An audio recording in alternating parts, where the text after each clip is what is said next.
ವಲ್ಲಭ ಗಿರಿವರಧಾರಿ ಯಶೋದಾನಂದನ ಭಜನ ರಂಜನ ಯಶೋದಾನಂದನ ವ್ರಜನ ರಂಜನ ಯಮುನಾ ತೀರಾ ಅವನಚಾರಿ ಯಮುನಾ ತೀರಾ ಅವನಚಾರಿ ಜಯೋ ರಾಧಾ ಮಾಧವ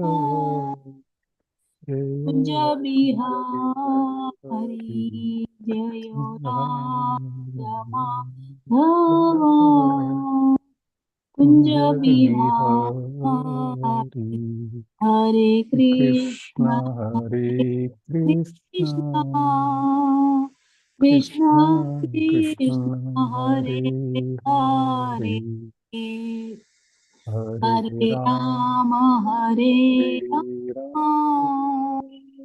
ರಾಮ ರಾಮ ಹರೇ ಹರೇ. ಹರೇ ಕೃಷ್ಣ ಪ್ರಭು, ಧನ್ಯವಾದಗಳು. ಹರೇ ಕೃಷ್ಣ ಮಾತಾಜಿ, ಧನ್ಯವಾದಗಳು. ಎಲ್ಲರಿಗೂ ಇಂದಿನ ಸದಾಚಾರ ತರಗತಿಗೆ ಬಂದಿದ್ದಕ್ಕೆ ಧನ್ಯವಾದಗಳು. ಇಂದಿನ ತರಗತಿಯನ್ನು ವಂದನಾರ್ಪಣೆಯೊಂದಿಗೆ ಪ್ರಾರಂಭ ಮಾಡೋಣ. ಮಂಗಳಾಚರಣೆಯೊಂದಿಗೆ. ಓಂ ನಮೋ ಭಗವತೆ ವಾಸುದೇವಾಯ. ಓಂ ನಮೋ ಭಗವತೆ ವಾಸುದೇವಾಯ. ಓಂ ನಮೋ ಭಗವತೆ ವಾಸುದೇವಾಯ. ಓಂ ಅಜ್ಞಾನತಿಮಿರಾಂಧಸ್ಯ ಜ್ಞಾನಾಂಜನಶಲಾಕಯಾ ಚಕ್ಷುರುನ್ಮಿಲಿತಂ ಯೇನ ತಸ್ಮೈ ಶ್ರೀಗುರವೇ ನಮಃ. ವಂದೇಹಂ ಶ್ರೀಗುರು ಶ್ರೀಯುತಪದಕಮಲಂ ಶ್ರೀಗುರುನ್ ವೈಷ್ಣವಾಂಶ್ಚ ಶ್ರೀರೂಪಂ ಸಾಗ್ರಜಾತಂ ಸಗಣರಘುನಾಥಾನ್ವಿತಂ ಸಜೀವಂ ಸಾದ್ವೈತಂ ಸಾವಧೂತಂ ಪರಿಜನಸಹಿತಂ ಶ್ರೀಕೃಷ್ಣಚೈತನ್ಯದೇವಂ ಶ್ರೀರಾಧಾಕೃಷ್ಣದೇವಪಾದಾನ್ ಶ್ರೀ ಸಾಗಣಲಲಿತಾ ಶ್ರೀವಿಶಾಖಾನ್ವಿತಾಂಶ್ಚ. ಹೇ ಕೃಷ್ಣ ಕರುಣಾ ಸಿಂಧು ದೀನಬಂಧು ಜಗತ್ಪತೆ ಗೋಪೇಶ ಗೋಪಿಕಾ ಕಾಂತ ರಾಧಾಕಾಂತ ನಮೋಸ್ತುತೆ. ಸಪ್ತಕಾಂಚನ ಗೌರಾಂಗಿ ರಾಧೆ ಬೃಂದಾವನೇಶ್ವರಿ ವೃಷಭಾನುಸುತೆ ದೇವಿ ಪ್ರಣಮಾಮಿ ಹರಿಪ್ರಿಯೆ. ವಾಂಛಾಕಲ್ಪತರುಭ್ಯಶ್ಚ ಕೃಪಾ ಸಿಂಧುಭ್ಯ ಏವ ಚ ಪತಿತಾನಾಂ ಪಾವನೇಭ್ಯೋ ವೈಷ್ಣವೇಭ್ಯೋ ನಮೋ ನಮಃ. ನಮೋ ವಿಷ್ಣುಪಾದಾಯ ಕೃಷ್ಣಪೃಷ್ಠಾಯ ಭೂತಲೆ ಶ್ರೀಮತಿ ಭಕ್ತಿವೇದಾಂತ ಸ್ವಾಮಿನಿತಿ ನಾಮಿನೆ. ನಮಸ್ತೆ ಸರಸ್ವತಿ ದೇವೆ ಗೌರವಾಣಿ ಪ್ರಚಾರಿಣೆ ನಿರ್ವಿಶೇಷ ಶೂನ್ಯವಾದಿ ಪಾಶ್ಚಾತ್ಯ ದೇಶತಾರಿಣೆ. ಜಯ ಶ್ರೀ ಕೃಷ್ಣ ಚೈತನ್ಯ ಪ್ರಭು ನಿತ್ಯಾನಂದ ಶ್ರೀ ಅದ್ವೈತ ಗದಾಧರ ಶ್ರೀವಾಸಾದಿ ಗೌರ ಭಕ್ತವೃಂದ. ಹರೇ ಕೃಷ್ಣ ಕೃಷ್ಣ ಕೃಷ್ಣ ಹರೇ ಹರೇ. ಹರೇ ರಾಮ ರಾಮ ರಾಮ ಹರೇ ಹರೇ. ನಾರಾಯಣಂ ನಮಸ್ಕೃತ್ಯ ನರಂ ಚೈವ ನರೋತ್ತಮಂ ದೇವೀಂ ಸರಸ್ವತೀಂ ವ್ಯಾಸಂ ತತೋ ಜಯಮುದೀರಯೇತ್. ನಷ್ಟಪ್ರಾಯೇಷು ಅಭದ್ರೇಷು ನಿತ್ಯಂ ಭಾಗವತ ಸೇವಯಾ ಭಗವತಿ ಉತ್ತಮ ಶ್ಲೋಕೆ ಭಕ್ತಿರ್ಭವತಿ ನೈಷ್ಠಿಕೀ. ಹರೇ ಕೃಷ್ಣ ಕೃಷ್ಣ ಕೃಷ್ಣ ಹರೇ ಹರೇ. ಹರೇ ರಾಮ ರಾಮ ರಾಮ ಹರೇ ಹರೇ. ಹರೇ ಕೃಷ್ಣ. ಎಲ್ಲರಿಗೂ ಮತ್ತೊಮ್ಮೆ ಸ್ವಾಗತ. ಏನು ಓದ್ತಾ ಇದ್ವಿ ಇಂದಿನ ತರಗತಿಗಳಲ್ಲಿ?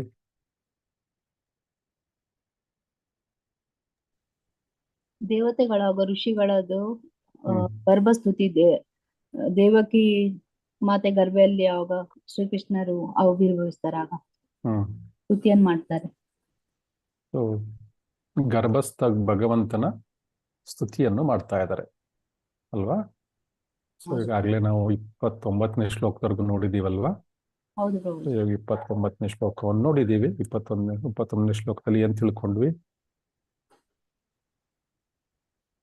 ಎಲ್ಲ ಕಾರಣ, ಸಕಲ ಕಾರಣಗಳಿಗೆ ಭಗವಂತನೇ ಕಾರಣ ಅಂತ ಗೊತ್ತಾಗಿದೆ. ಇದು ಭಗವಂತನ ಅರಿಯಲ್ಲಿ ಭಗವಂತನೇ ಪರಮ ಸತ್ಯ. ಭಗವಂತನನ್ನು ವಿದ್ವಾಂಸರು ಮಾತ್ರ ಅರಿಯಬಲ್ಲರು, ಬೇರೆಯವರಿಗೆ ಅದು ಗೊತ್ತಾಗುದಿಲ್ಲ. ಯಾಕಂದ್ರೆ ನಾವೆಲ್ಲ ಬದ್ಧಾತ್ಮರು ಮಾಯದಿಂದ ಆವೃತವಾಗಿದ್ದೀವಿ. ಹಾಗಾಗಿ ವಿದ್ವಾಂಸರು ಮಾತ್ರ ಅರ್ಥ ಮಾಡಿಕೊಳ್ಳಬಹುದು ಅಂತ. ಈ ಶ್ಲೋಕದಲ್ಲಿ ನಾವು ಭಗವಂತ ಮತ್ತೆ ಮತ್ತೆ ಅವತಾರಿಯಾಗಿ ಏಕೆ ಆವಿರ್ಭವಿಸುತ್ತಾನೆ, ಅಂದ್ರೆ ಏಕೆ ಈ ಲೋಕಕ್ಕೆ ಬರ್ತಾನೆ ಎನ್ನುವುದರ ಬಗ್ಗೆ ನಾವು ಸ್ವಲ್ಪ ಮಟ್ಟಿಗೆ ತಿಳ್ಕೊಂಡ್ವಿ. ನಾವು ಭಗವಂತ ಸದಾ ಜ್ಞಾನಪೂರ್ಣನಾಗಿರುತ್ತಾನೆ. ಸಕಲ ಜೀವಿಗಳಿಗೂ ಸಕಲ ಶುಭವನ್ನು ಕೊಡುವುದಕ್ಕಾಗಿ ವಿವಿಧ ಅವತಾರಗಳಲ್ಲಿ ಭಗವಂತ ಅರ್ಪಿಸ್ತಾನೆ. ಈ ಅವತಾರಗಳು ಎಲ್ಲವೂ ಕೂಡ ಭೌತಿಕ ಸೃಷ್ಟಿಯದಲ್ಲ. ಭಗವಂತನ ದೇಹ ಏನೂ ಲೌಕಿಕ ಅಲ್ಲ. ಇವೆಲ್ಲವೂ ಅಲೌಕಿಕವಾದ ಸೃಷ್ಟಿಗಳು. ಸೊ ಭಗವಂತನ ನಾಮ, ಭಗವಂತನ ರೂಪ ಎಲ್ಲವೂ ಕೂಡ ಅಲೌಕಿಕ. ಭಗವಂತನ ವಾಣಿ ಎಲ್ಲವೂ ಕೂಡ ಅಲೌಕಿಕವಾದದ್ದು. ಸೊ ಈ ಎಲ್ಲ ಅವತಾರಗಳಲ್ಲಿ ವಿವಿಧ ಅವತಾರಗಳನ್ನು ಭಗವಂತ ಮಾಡ್ತಾ ಇರ್ತಾನೆ. ನಿರಂತರವಾಗಿ ಅವತಾರಗಳು ಮಾಡ್ತಾನೆ. ಈ ಸಮುದ್ರದಲ್ಲಿ ಅಲೆಗಳು ಹೇಗ್ ಬರುತ್ತೋ ಅದನ್ನು ಬೇಕಾದ್ರೂ ಕೌಂಟ್ ಮಾಡಬಹುದು, ಆದ್ರೆ ಭಗವಂತನ ಅವತಾರಗಳನ್ನು ಕೌಂಟ್ ಮಾಡ್ಲಿಕ್ಕೆ ಆಗೋದಿಲ್ಲ. ಅಷ್ಟೊಂದು ಅವತಾರಗಳು, ಭಗವಂತನ ಅವತಾರಗಳು ಬರ್ತಾನೆ ಇರುತ್ತೆ ಒಂದಾದ್ಮೇಲೆ. ಬೇರೆ ಬೇರೆ ಬೇರೆ ಲೋಕಗಳಲ್ಲಿ ಭಗವಂತ ಅವತಾರ ಮಾಡ್ತಾನೆ ಇರ್ತಾನೆ. ಸೊ ಈ ಅವತಾರ ಮಾಡಿದಾಗ ಏನ್ ಮಾಡ್ತಾನೆ, ಯಾರು ಭಗವಂತನ ಭಕ್ತರು ಇರ್ತಾರೆ ಮತ್ತು ಧಾರ್ಮಿಕರಾಗಿರ್ತಾರೆ ಅಂತಹವರಿಗೆ ಸಂತೋಷವನ್ನು ಕೊಡ್ತಾನೆ, ಅವರಿಗೆ ಸೇವೆಯನ್ನು ಮಾಡುವ ಅವಕಾಶವನ್ನು ಕೊಡ್ತಾನೆ. ಮತ್ತು ಯಾರು ಭಕ್ತರಲ್ಲವರೆಗೂ ಅವರಿಗೆ ಎಲ್ಲವನ್ನು ದಂಡನೆಯನ್ನು ವಿಧಿಸ್ತಾನೆ, ಮತ್ತೆ ಅವರಿಗೆ ಮತ್ತೆ ನಾಶಕಾರಕವನ್ನಾಗಿರ್ತಾನೆ. ಸೊ ಪರಿತ್ರಾಣಾಯ ಸಾಧುನ ವಿನಾಶಾಯ ಚ ದುಷ್ಕೃತ. ಸೊ ಅದರಿಂದ ಭಕ್ತರನ್ನು ಕಾಪಾಡಲಿಕ್ಕೆ, ಭಕ್ತರಿಗೆ ಖುಷಿಯನ್ನು ಸಂತೋಷವನ್ನು ಕೊಡ್ಲಿಕ್ಕೋಸ್ಕರ, ಮತ್ತೆ ದುಷ್ಟರನ್ನು ಶಿಕ್ಷಿಸಲಿಕ್ಕೆ ಹೀಗಾಗಿ ಬರ್ತಾ ಇರ್ತಾನೆ ಭಗವಂತ, ಮತ್ತೆ ಮತ್ತೆ ಬರ್ತಾನೆ. ಸೊ ಹೀಗೆ ಇನ್ನೊಂದು ಕೊನೆ ಇದರಲ್ಲಿ ಹೇಳಿದರೆ, ದುಷ್ಕೃತರು ಅಥವಾ ದುಷ್ಟರು ನಾಶವಾದರೂ ಕೂಡ ಅಂತಿಮವಾಗಿ ಅವರಿಗೆ ಒಳ್ಳೆಯದೇ ಆಗುತ್ತೆ. ಯಾಕೆ ಒಳ್ಳೆಯದಾಗುತ್ತೆ ಅಂದ್ರೆ, ಭಗವಂತನ ಮೂಲಕವಾಗಿ ಅವರು ನಾಶವಾಗ್ತಾ ಇರೋದ್ರಿಂದ, ಅಥವಾ ಭಗವಂತನ ಭಕ್ತರ ಮೂಲಕವಾಗಿ ಅವರು ನಾಶವಾಗ್ತಾ ಇರೋದ್ರಿಂದ. ಉದಾಹರಣೆಗೆ ಅರ್ಜುನನ ಮೂಲಕವಾಗಿ ಎಲ್ಲ ಕುರುಕ್ಷೇತ್ರ ಯುದ್ಧದಲ್ಲಿ ಸುಮಾರು ಯೋಧರು ನಷ್ಟವಾಗ್ತಾರೆ, ಅವರ ಪ್ರಾಣಹಾನಿ ಆಗುತ್ತೆ.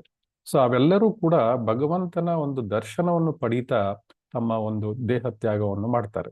ಸೊ ಕೊನೆಗೆ ಭಗವಂತ, ಅದರ ಜೊತೆಗೆ ಭಗವಂತ ಏನ್ ಮಾಡ್ತಾನೆ, ತುಂಬಾ ಕರುಣೆ ಮೂಲಕವಾಗಿ ಅವರೆಲ್ಲರ ಆಯುಷ್ಯವನ್ನು ಕಡಿಮೆ ಮಾಡ್ತಾನೆ. ಸೊ ಯಾರಿಗೆ ಗಾಯವಾಗುತ್ತೆ ಅವ್ರಿಗೆ ಮತ್ತೆ ಅವ್ರು ನರಳಾಡ್ಕೊಂಡಿರೋ ಪರಿಸ್ಥಿತಿ ಬೇಕಾಗಿಲ್ಲ. ತಕ್ಷಣ ಭಗವಂತ ಅವರ ಆಯುಷ್ಯನ್ನು ಕಡಿಮೆ ಮಾಡ್ತಾನೆ. ಎಲ್ಲರ ಆಯುಷ್ಯನ್ನು ಭಗವಂತ ಕಡಿಮೆ ಮಾಡಿ ಎಲ್ಲರಿಗೂ ದರ್ಶನವನ್ನು ಕೊಡ್ತಾನೆ. ಎಲ್ಲರಿಗೂ ದರ್ಶನ ಕೊಟ್ಟು ಏನಾಗುತ್ತೆ, ಎಲ್ಲರೂ ಕೂಡ ಭಗವಂತನ, ಯಾರು ದೇಹವನ್ನು ಬಿಡುವಾಗ, ಯಾರು ಭಗವಂತನ ದರ್ಶನ ಮಾಡ್ತಾ ಒಂದು ದೇಹವನ್ನು ಬಿಡ್ತಾರೆ, ಅವರು ಏನ್ ಮಾಡ್ತಾರೆ, ಭಗವಂತನ ಧಾಮಕ್ಕೆ ಹೋಗ್ತಾರೆ. ಸೊ ಹೀಗಾಗಿ ಅವರು ದುಷ್ಟರು ನಾಶವಾದರೂ ಕೂಡ ಅಂತಿಮವಾಗಿ ಅವರಿಗೆ ಒಳ್ಳೆಯದೇ ಆಗುತ್ತೆ.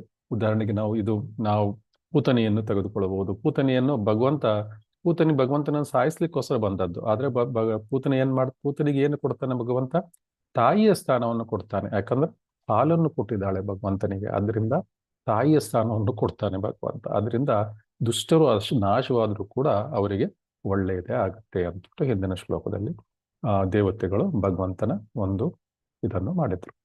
ಈಗ 30ನೇ ಶ್ಲೋಕದಿಂದ ಮುಂದುವರಿಸ್ಕೊಂಡು ಹೋಗೋಣ. ತ್ವಯಿ ಆಂಬುಜ ಅಕ್ಷ ಅಖಿಲ ಸತ್ವಧಾಮ್ನಿ ಸಮಾಧಿನ ವೇಷಿತಚೇತಸೈಕೈ ತತ್ಪಾದಪೂತೇನ ಮಹತ್ಕೃತೇನ ಕುರ್ವಂತಿ ಗೋವತ್ಸ ಪದಂ ಭವಾಬ್ಧಿಂ. ತ್ವಯಿ ಅಂಬುಜಾಕ್ಷ ಅಖಿಲ ಸತ್ವಧಾಮ್ನಿ. ರಿಪೀಟ್ ಮಾಡಿ. ತ್ವಯಿ ಅಂಬುಜಾಕ್ಷ ಅಖಿಲ ಸತ್ವಧಾಮ್ನಿ ಸಮಾಧಿನ ವೇಷಿತ ಚೇತಸೈಕೆ. ಸಮಾಧಿನ ವೈಶಿತಾ ಸಮಾಧಿನ ಅವೇಶಿತ ಚೇತಸೇಕೆ. ಸಮಾಧಿನ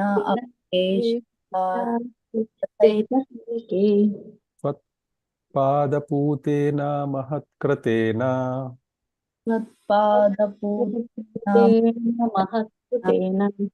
ಗೋವತ್ಸ ಪದಂ ಭವಾಬ್ಧಿಂ. ಕುರ್ವಂತಿ ಗೋವತ್ಸ ಪದಂ ಭವಾಬ್ಧಿಂ.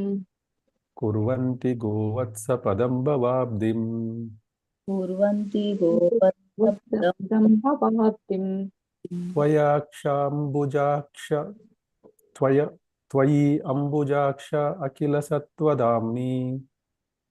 ತ್ವಯಿ ಅಂಬುಜ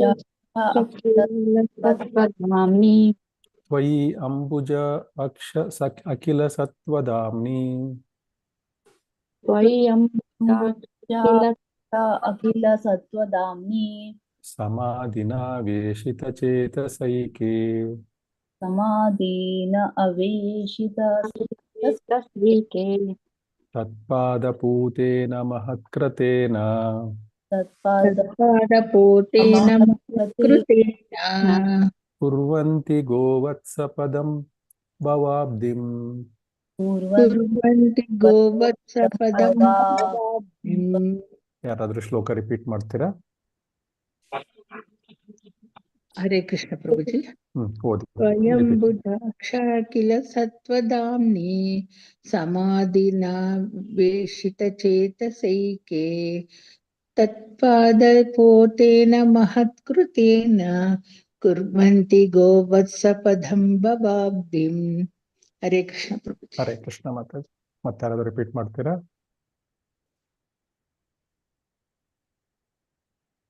ಓಕೆ, ಹರೇ ಕೃಷ್ಣ ಪ್ರಭು. ಓದಿ. ಅಂಬುಜಾಕ್ಷ ಕಿಲ ಸತ್ವಧಾಮ್ನಿ ಸಮಾಧೀನಾವೇಶಿತ ಚೇತಸೈಕೆ ತ್ವತ್ಪಾದಪೋತೇನ ಮಹತ್ಕೃತೇನ ಕುರ್ವಂತಿ ಗೋವತ್ಸಪದಂ ಭವಾಬ್ಧಿಂ. ಹರೇ ಕೃಷ್ಣ. ಹರೇ ಕೃಷ್ಣ ಮಾತಾಜಿ. ತ್ವಯಿ ನಿನ್ನಲ್ಲಿ, ತ್ವಯಿ ನಿನ್ನಲ್ಲಿ, ಎಲ್ಲ ರಿಪೀಟ್ ಮಾಡಿ.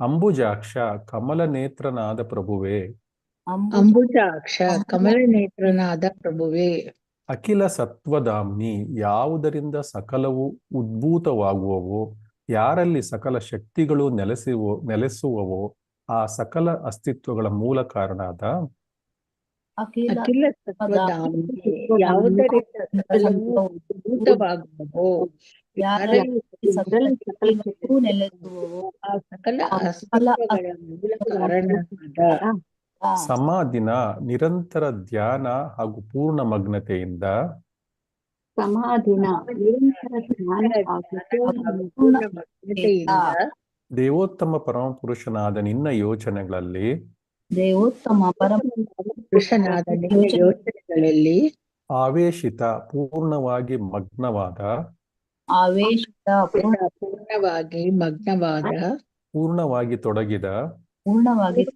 ತೊಡಗಿದ ಚೇತಸ ಅಂತಹ ಮಾನಸಿಕ ಸ್ಥಿತಿಯಿಂದ ಅಂತಹ ಮಾನಸಿಕ ಸ್ಥಿತಿಯಿಂದ ಏಕೆ ನಿನ್ನ ಪಾದಕಮಲಗಳನ್ನು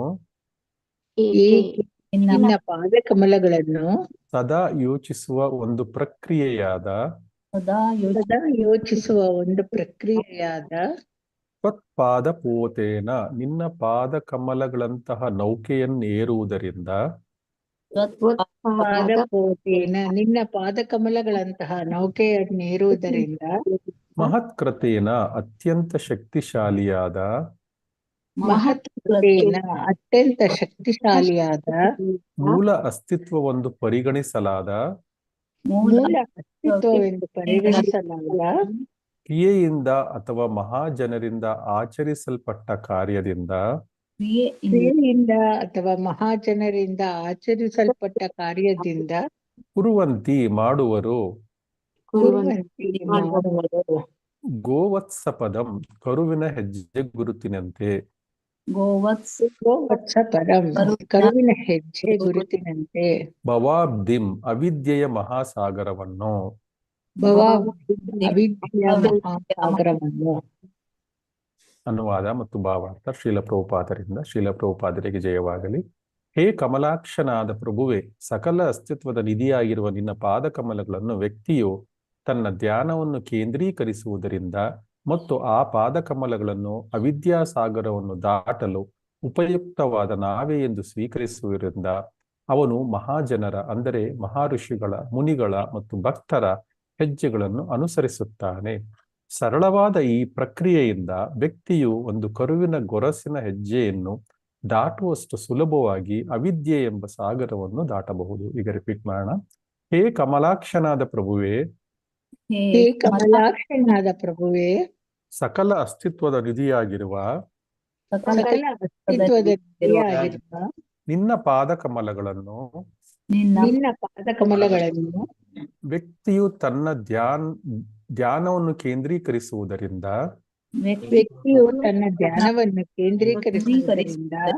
ಮತ್ತು ಆ ಪಾದಕಮಲಗಳನ್ನು ಅವಿದ್ಯಾಸಾಗರವನ್ನು ದಾಟಲು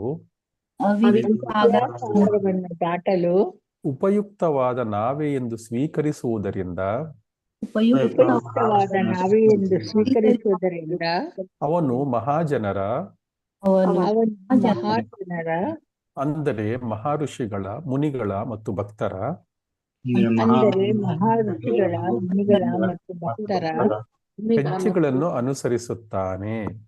ಹೆಜ್ಜೆಗಳನ್ನು ಅನುಸರಿಸುತ್ತಾನೆ. ಸರಳವಾದ ಈ ಪ್ರಕ್ರಿಯೆಯಿಂದ ವ್ಯಕ್ತಿಯು ಒಂದು ಕರುವಿನ ಗೊರಸಿನ ಹೆಜ್ಜೆಯನ್ನು ದಾಟುವಷ್ಟು ಸುಲಭವಾಗಿ ಅವಿದ್ಯೆ ಎಂಬ ಸಾಗರವನ್ನು ದಾಟಬಹುದು. ಅವಿದ್ಯೆ ಎಂಬ ಸಾಗರವನ್ನು ದಾಟಬಹುದು. ಹರೇ ಕೃಷ್ಣ. ಇಲ್ಲಿ ದೇವತೆಗಳು ಭಗವಂತನಿಗೆ ಕಮಲನೇತ್ರನಾದ ಭಗವಂತನೇ, ನಿನ್ನ ಸಮಸ್ತ ಅಸ್ತಿತ್ವ, ನೀನು ಸಮಸ್ತ ಅಸ್ತಿತ್ವದ ಆಧಾರ ಸ್ತಂಭ. ಯಾರು ತಮ್ಮ ಮನಸ್ಸನ್ನು ನಿನ್ನಲ್ಲಿ ಸಂಪೂರ್ಣವಾಗಿ ಲೀನಿಗೊಳಿಸ್ತಾರೋ ಅಂದ್ರೆ ಸಮಾಧಿ ಆಗ್ತಾರೆ. ಅಂತಹ ಮಹಾತ್ಮರು ನೀನು ನೀಡಿದ ಪಾದಕಮಲವೆಂಬ ನೌಕೆ, ಅಂದ್ರೆ ದೇವತೆಗಳು ಭಗವಂತನ ಪಾದಕಮಲಗಳನ್ನು ನೌಕೆಯ ಉಪಾಧಿಯಲ್ಲಿ ನೋಡ್ತಾ ಇದ್ದಾರೆ. ಸೊ ಅಂತಹ ಭಗವಂತನ ಪಾದಕಮಲಗಳಲ್ಲಿ ನಾವು ನೌಕೆಯನ್ನಾಗಿ ನಾವು ಬಳಸಿಕೊಂಡ್ರೆ ಈ ಅಪಾರವಾದ ಈ ಭವಸಾಗರವನ್ನು ಕೇವಲ ನಾವೊಂದು ಮಕ್ಕಳು ಕೂಡ ಹಾರ್ಕೊಂಡು ಹೋಗ್ಬಿಡ್ಬೋದು. ಕರುವಿನ ಪಾದದ ಗುರುತಿನಲ್ಲಿ ಎಷ್ಟು ನೀರಿರುತ್ತೆ. ಸೊ ಕರುವಿನ ಪಾದದಷ್ಟೇ ಒಂದು ಅಂಗೈ ಅಗಲ ಕೂಡ ಇರೋದಿಲ್ಲ, ಅಷ್ಟರಲ್ಲಿ ಎಷ್ಟು ನೀರಿರುತ್ತೆ. ಅದು ಅಷ್ಟು ಸುಲಭವಾಗಿ ನಾವು ದಾಟಿಬಿಡ್ಬಹುದು. ಗೋವತ್ಸ ಪದಂ, ಅವತ್ಸಲ, ಗೋ ಅಂದ್ರೆ ಹಸು, ವತ್ಸ ಅಂದ್ರೆ ಗೋವಿನ ಕರು, ಗೋವತ್ಸ ಪದಂ ಅಂದ್ರೆ ಪದಂ ಅಂದ್ರೆ ಕಾಲು, ಅದು ಇದು ಏನು ಗೊರಸು, ಅದಷ್ಟು ಅತ್ಯಲ್ಪವಾಗಿ ಹೋಗುತ್ತೆ. ಸೊ ಈ ಶ್ಲೋಕದಲ್ಲಿ ಅಡಗಿರುವ ಮುಖ್ಯವಾದ ತತ್ವಗಳು ಏನು ಅಂದ್ರೆ, ನಾವು ಮೊದಲನೇದಾಗಿ ಭವಾಬ್ಧಿ ಮತ್ತು ಗೋವತ್ಸ ಪದ ಅಂದ್ರೆ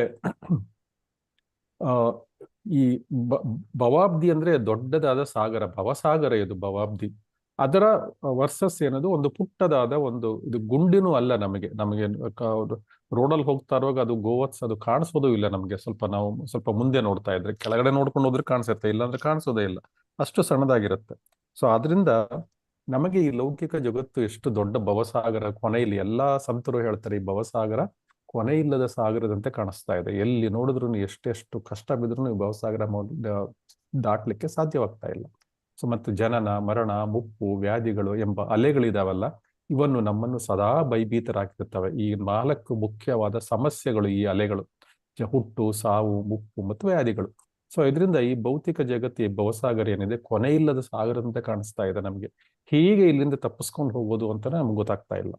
ಕೆಲವ್ರಿಗಂತೂ ಯಾಕೆ ತಪ್ಪಿಸ್ಕೋಬೇಕು ಅನ್ನೋದು ಗೊತ್ತಿಲ್ಲ. ಕೆಲವ್ರಿಗಂತೂ ಇದು ಇಲ್ಲಿರೋದೇ ಮಜವಾಗಿದ್ದೀವಿ ನಾವು ಅನ್ನೋವಂಥ ಸಮಸ್ಯೆ, ಅನ್ನೋ ಒಂದು ಇದು ಏನವರಿಗೆ ಭವರೋಗ ಅವರಿಗೆ.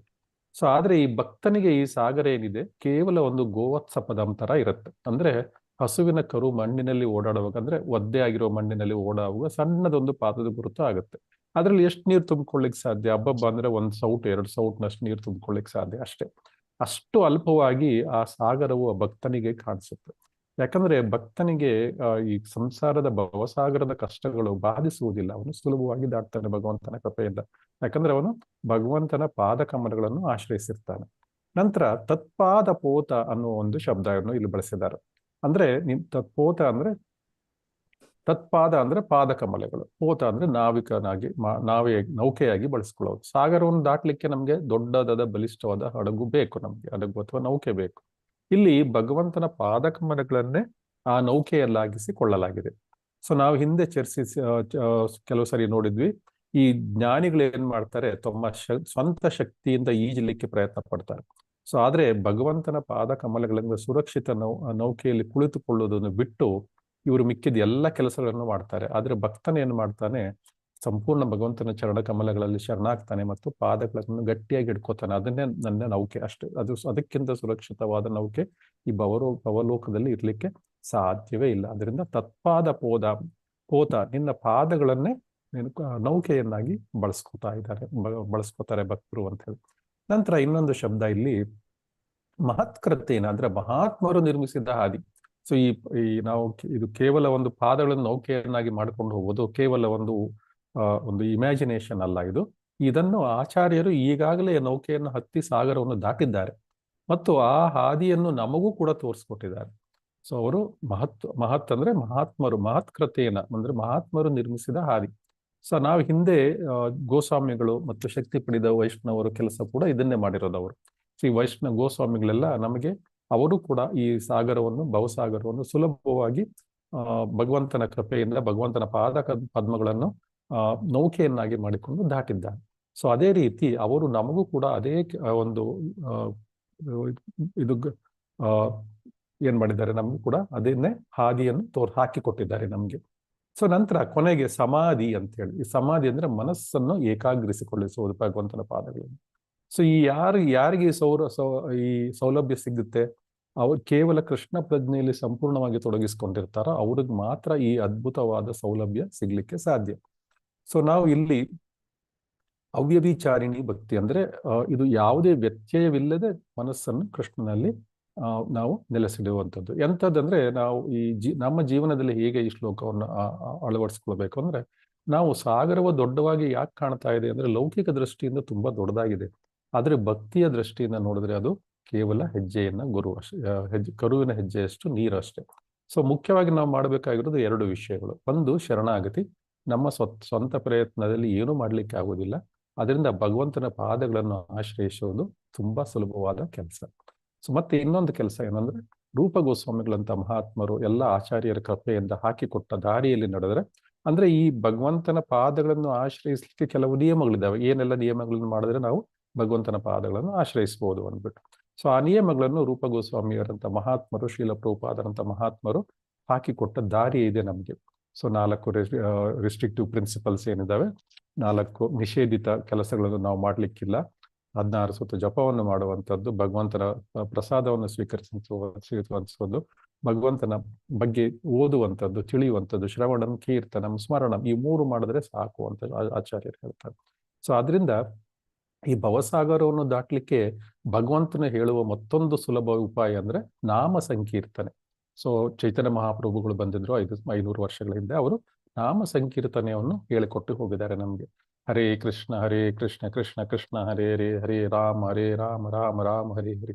ಈ ಕೇವಲ ನಾಮ ಸಂಕೀರ್ತನೆಯಿಂದ ಭವಸಾಗರವನ್ನು ಸಾಗ್ಲಿಕ್ಕೆ ತುಂಬಾ ಸುಲಭವಾದ ಉಪಾಯವನ್ನು ನಮ್ಗೆ ಭಗವಂತನೇ ಚೈತನ್ಯ ಮಹಾಪ್ರಭುಗಳು ಭಗವಂತನೇ ಅವತಾರ.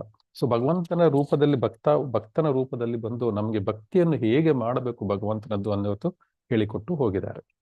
ಸೊ ಈಗ ಓದ್ಲಿಕ್ಕೆ ಹ್ಯಾಂಡ್ ರೈಸ್ ಮಾಡಿ. ಯಾರು ಓದ್ತೀರಾ ಭಾವಾರ್ಥವನ್ನು?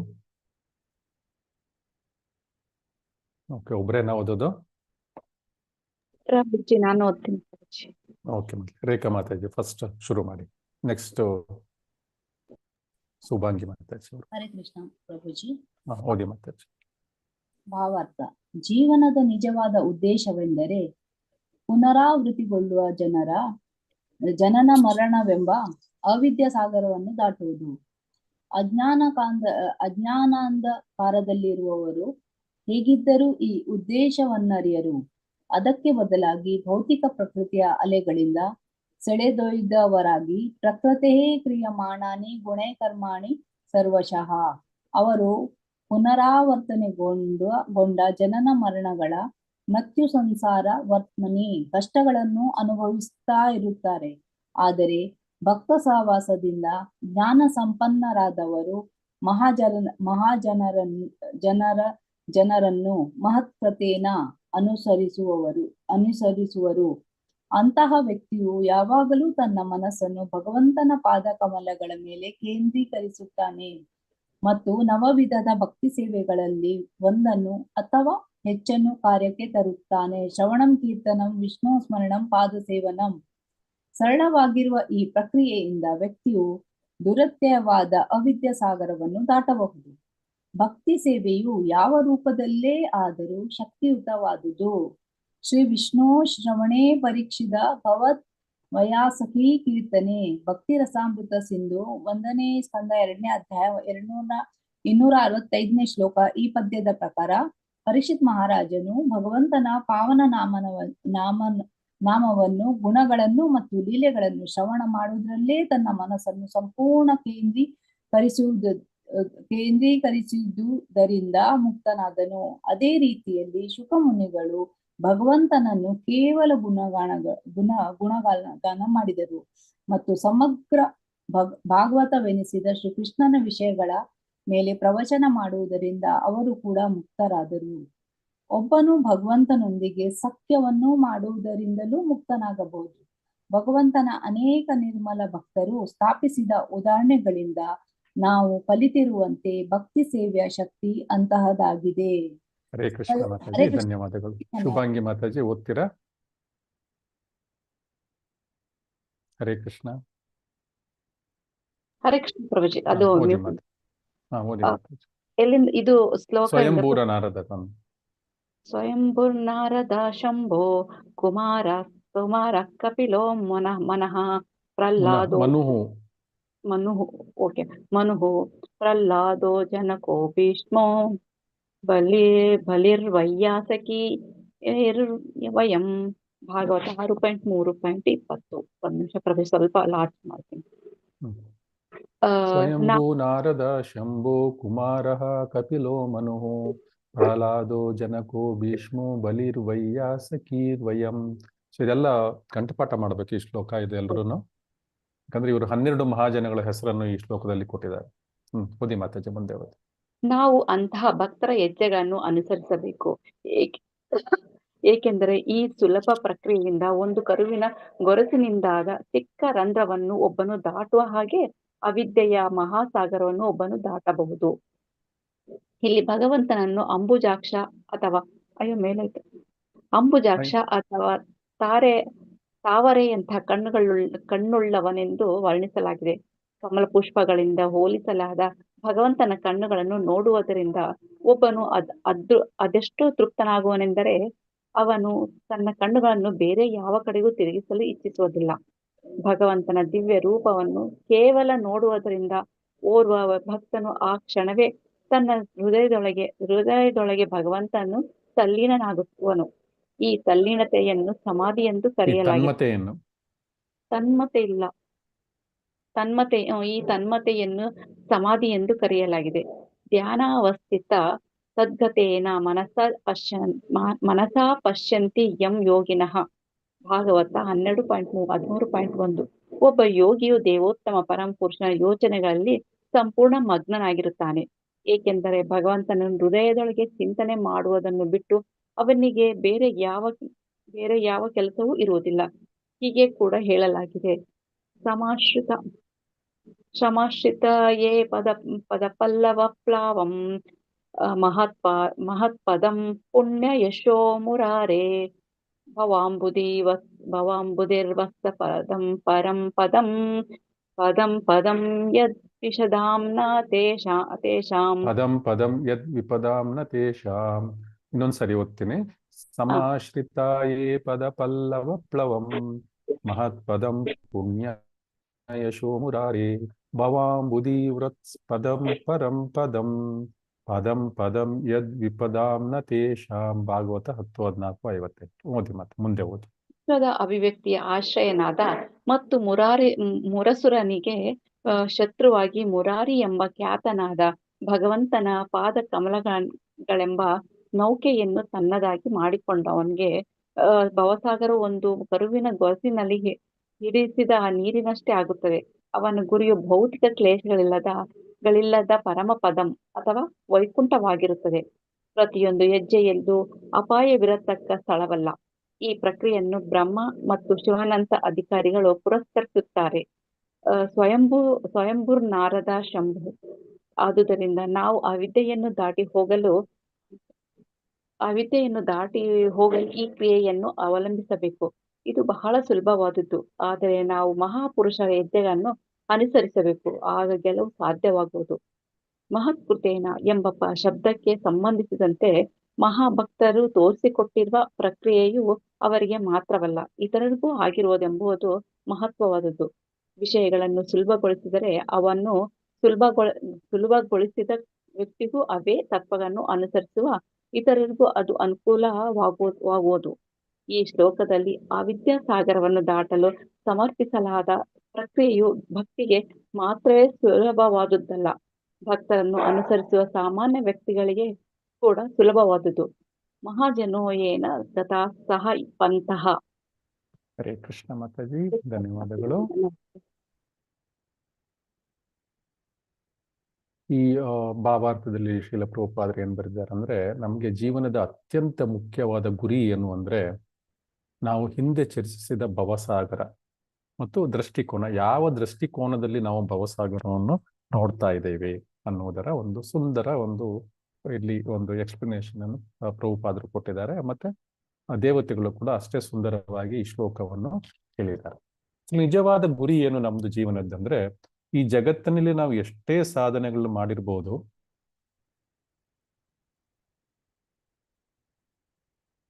ಈ ಜಗತ್ತಿನಲ್ಲಿ ನಾವು ಎಷ್ಟೇ ಸಾಧನೆಗಳನ್ನು ಮಾಡಿರ್ಬೋದು, ಆದರೂ ಕೂಡ ಒಂದು ನಿಮಿಷ,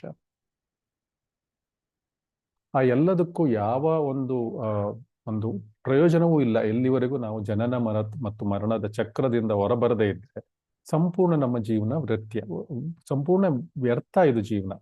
ಸೊ ಅದರಿಂದ ಎಷ್ಟೇ ಸಾಧನೆ ಮಾಡಿದ್ರು ಏನು ಪ್ರಯೋಜನ ಇಲ್ಲ, ಯಾವ PhD ಮಾಡಿದ್ರು ಏನು ಸುಖ ಇಲ್ಲ. ಈ ದೇಹ ಬಿಟ್ಟ ತಕ್ಷಣ ಆ PhD ಏನು ಬೆಲೆ ಇಲ್ಲ. ಸೊ ದೇಹ ಒಂದು ವಯಸ್ಸಾದ ತಕ್ಷಣ ಆ ಜೀವಕ್ಕೆ ಆ PhDಗೆ ಏನೋ ತಲೆ ಇಲ್ಲ.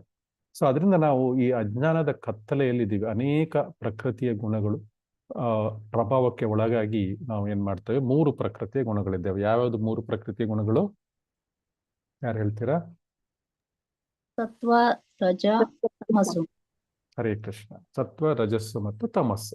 ಸೊ ಎಲ್ಲರೂ ಕೂಡ 99.9999% ಎಲ್ಲರೂ ಕೂಡ ಅನೇಕರು ಪ್ರಕೃತಿಯ ತ್ರಿಗುಣಗಳು, ಈ ತ್ರಿಗುಣಗಳ ಪ್ರಭಾವಕ್ಕೆ ಒಳಗಾಗಿ ತಾವು ಮಾಡ್ತಾ ಇರೋದೇ ಸರಿ ಅಂತ ಭಾವಿಸ್ತಾರೆ. ಆದ್ರೆ ಅವರು ಈ ಸಮುದ್ರದ ಅಲೆಗಳು ಅಂದ್ರೆ ಜನ್ಮ ಮರಣದ ಅಲೆಗಳು ಏನ್ ಬರ್ತಾ ಇದ್ದಾವೆ, ಅದರ ಅಬ್ಬರಕ್ಕೆ ಸಿಕ್ಕಿ ಬಿದ್ದ ತರಗೆಲೆಗಳಂತೆ ಸತ್ತೋಗ್ತಾರೆ ಅವರು. ಒಂದು ದಿವಸ ಹೆಸರು ಇರೋದಿಲ್ಲ, ಏನೂ ಇಲ್ಲ. ಹಿಟ್ಲರು ಹೋದ, ನೆಪೋಲಿಯನ್ ಹೋದ, ಗಾಂಧಿನೂ ಹೋದ್ರು, ನೆಹರೂನು ಹೋದ್ರು, ಇನ್ನು ನಾವು ಹೋಗ್ತೀವಿ, ಎಲ್ಲರೂ ಹೋಗ್ತೀವಿ. ಅಂತ ದೊಡ್ಡ ದೊಡ್ಡ ಜನಗಳಿಗೆ ಏನು ವ್ಯಾಲ್ಯೂ ಇಲ್ಲ. ಒಂದ್ ದಿವಸ ಇದ್ರು ಇಲ್ಲ, ಇವತ್ತಿಲ್ಲ ಅಷ್ಟೇ. ಸೊ ಅಂತ ಸಾವು ಮರಣಗಳ ಅಬ್ಬರಕ್ಕೆ ಸಿಕ್ಕಿ ಬಿದ್ದ ತರಗೆಲೆಗಳು ಹೆಂಗ್ ಹೋಗ್ತವೆ ಸಮುದ್ರದಲ್ಲಿ? ಆ ಅಲೆಗಳು ಬಂದ್ರೆ ತರಗೆ ಒಂದು ಒಣಗಿರೋ ಎಲೆಗೆ ಏನ್ ವ್ಯಾಲ್ಯೂ ಇದೆ? ಅದು ಒಂದು ಕ್ಷಣದಲ್ಲಿ ಗಾಯಬ್ ಆಗ್ಬಿಡುತ್ತೆ, ಕಾಣಿಸೋದೇ ಇಲ್ಲ ಅದು. ಸೊ ಇದರ ಪರಿಹಾರ ಏನು ಅಂದ್ರೆ, ಭಕ್ತರ ಸಂಘದಲ್ಲಿ ನಾವು ಭಕ್ತರ ಸಂಘದ ಮೂಲಕವಾಗಿ ನಾವು ಜ್ಞಾನವನ್ನು ಪಡ್ಕೋಬೇಕು. ಮತ್ತು ಯಾರಾದ್ರೂ ಮಹಾತ್ಮರು ಹಾಕಿಕೊಟ್ಟ ದಾರಿಯಲ್ಲಿ ನಾವು ನಡ್ಕೊಂಡು ಹೋದ್ರೆ ಈ ಸಾಗರವನ್ನು ಸುಲಭವಾಗಿ ನಾವು ದಾಟಬಹುದು. ಸೊ ಈ ಭಾವಾರ್ಥದಲ್ಲಿ ನಾವು 9 ನವವಿಧ ಭಕ್ತಿಗಳ ಬಗ್ಗೆ ನೋಡಿದ್ವಿ. ಶ್ರವಣಂ ಕೀರ್ತನಂ ವಿಷ್ಣು ಸ್ಮರಣಂ ಪಾದ ಸೇವನಂ ಅರ್ಚನಂ ವಂದನಂ ದಾಸ್ಯಂ ಸಖ್ಯಂ ಆತ್ಮನಿವೇದನಂ. ಸೊ ಈ ರೀತಿಯಾಗಿ 9 ನವವಿಧ ಭಕ್ತಿಗಳಿವೆ. ಆ 9 ನವವಿಧ ಭಕ್ತಿಗಳನ್ನು ಎಲ್ಲವನ್ನು ಮಾಡ್ಲಿಕ್ಕೆ ನಮ್ಗೆ ಕಷ್ಟ, ಎಸ್ಪೆಷಲಿ ಕಲಿಯುಗದಲ್ಲಿ ಎಲ್ಲವನ್ನು ಮಾಡ್ಲಿಕ್ಕೆ ಕಷ್ಟ. ಸೊ 3 ನಾವು ಸುಲಭವಾಗಿ ಮಾಡಬಹುದು. ಒಂದು ಶ್ರವಣಂ ಮತ್ತು ಕೀರ್ತನೆ. ಸೊ ಶ್ರವಣವು ನಾವು ಮಾಡ್ತಾನೆ ಇದೀವಿ. ಭಗವದ್ಗೀತೆ, ಭಾಗವತವಂತಹ ಗ್ರಂಥಗಳನ್ನು ನಾವು ಗುರುಗಳ ಮೂಲಕ ಗುರುಗಳ ಒಂದು ಕೃಪೆಯಿಂದ, ಶ್ರೀಲ ಪ್ರಭುಪಾದರ ಕೃಪೆಯಿಂದ, ಕೃಷ್ಣನ ಕೃಪೆಯಿಂದ ಮತ್ತು ಇಸ್ಕಾನ್ ಮಂಗಳೂರಿನ ಪ್ರೆಸಿಡೆಂಟ್ ಇವರು ಅಧ್ಯಕ್ಷರ ಕೃಪೆಯಿಂದಾಗಿ ನಮ್ಗೆ ಆನ್ಲೈನ್ ತರಗತಿಗಳಿದ್ದಾವೆ. ಬೇರೆ ಯಾವ ದೇವಸ್ಥಾನದಲ್ಲೂ ಈ ರೀತಿಯ ಆನ್ಲೈನ್ ತರಗತಿಗಳು ಇಲ್ಲ, ಕಂಡಿದ್ದಿಲ್ಲ ನನಗೆ. ಸೊ ಇಂಥ ಒಂದು ಸುಲಭವಾಗಿ ನಮ್ಗೆ ಮಾಡಿಕೊಟ್ಟಿದ್ದಾರೆ. ಈ ರೀತಿಯಾಗಿ ನಾವು ಶ್ರವಣವನ್ನು ಮಾಡಬಹುದು ಮತ್ತೆ ಕೀರ್ತನೆಯನ್ನು ಮಾಡಬಹುದು. ಸೊ ಎಲ್ಲರ ಜೊತೆ ಸೇರ್ಕೊಂಡು ನಾವು ಆನ್ಲೈನ್ ನಲ್ಲಿ ನಾವು ಭಕ್ತಿ ಬೆಳಗ್ಗೆ ಮಂಗಳಾರತಿಯನ್ನು ಅಟೆಂಡ್ ಮಾಡಬಹುದು, ಸಂಜೆ ಶಯನಾರತಿಯನ್ನು ಕೂಡ ಅಟೆಂಡ್ ಮಾಡಬಹುದು. ಈ ರೀತಿಯಾಗಿ ಕೀರ್ತನೆಯನ್ನು ಕೂಡ ಮಾಡಬಹುದು ನಾವು. ಮತ್ತೆ ಉಳಿದ ಒಂದು ಸ್ಪೆಷಲ್ ಡೇಸ್ ಏನಿದೆ, ಭಗವಂತನ ಬರ್ಡೇ, ಭಗವಂತನ ಒಂದು ಜನ್ಮಾಷ್ಟಮಿಗಳು ಅಥವಾ ಇನ್ನು ಕೆಲವು ಕೃಷ್ಣ ಬಲರಾಮರ ಜನ್ಮದಿನಗಳು ಅಥವಾ ಅಪಿರಿಯನ್ಸ್ ಡೇ, ಎಲ್ಲ ದಿನಗಳು ಕೂಡ ಭಗವಂತನನ್ನು ತಲುಪಲಿಕ್ಕೆ ನಾವು ಕೀರ್ತನೆಯನ್ನು ಕೂಡ ಮಾಡಬಹುದು. ಮತ್ತೆ ನಾವು ಭಗವತವನ್ನು ಓದಿದ್ರೆ ಅದು ಕೂಡ ಕೀರ್ತನೆಯನ್ನೇ. ಸೊ ಮತ್ತೆ ಶ್ರೀಲ ಪ್ರಭುಪಾದರು ಹೇಳ್ತಾರೆ, ಈ ಶ್ರೀಮದ್ ಭಾಗವತವನ್ನು ಓದ್ತಾ ಇದ್ರೆ ಅದು ಭಕ್ತಿ ಸೇವೆಗೆ ಈಕ್ವಲೆಂಟ್ ಅಂತ. ಅಂದ್ರೆ ನಾವು ಭಕ್ತಿ ಸೇವೆಯನ್ನು ಮಾಡ್ಲಿಕ್ಕೆ ಆಗ್ತಾ ಇಲ್ಲ ನಮ್ಮ ಕೈಯಲ್ಲಿ ಅಂದ್ರೆ ಕೇವಲ ಭಾಗವತಂ ಅನ್ನು ಶ್ರವಣ ಮಾಡುವುದರಿಂದನೇ, ಅಂದ್ರೆ ಓದುವುದರಿಂದಲೇ ನಾವು ಭಕ್ತಿ ಸೇವೆಯನ್ನು ಮಾಡುವ ಒಂದು ಏನಿದೆ ಫಲ ಏನಿದೆ, ಆ ಫಲ ನಮ್ಗೆ ಸಿಗುತ್ತೆ ಅಂತ ಹೇಳಿ.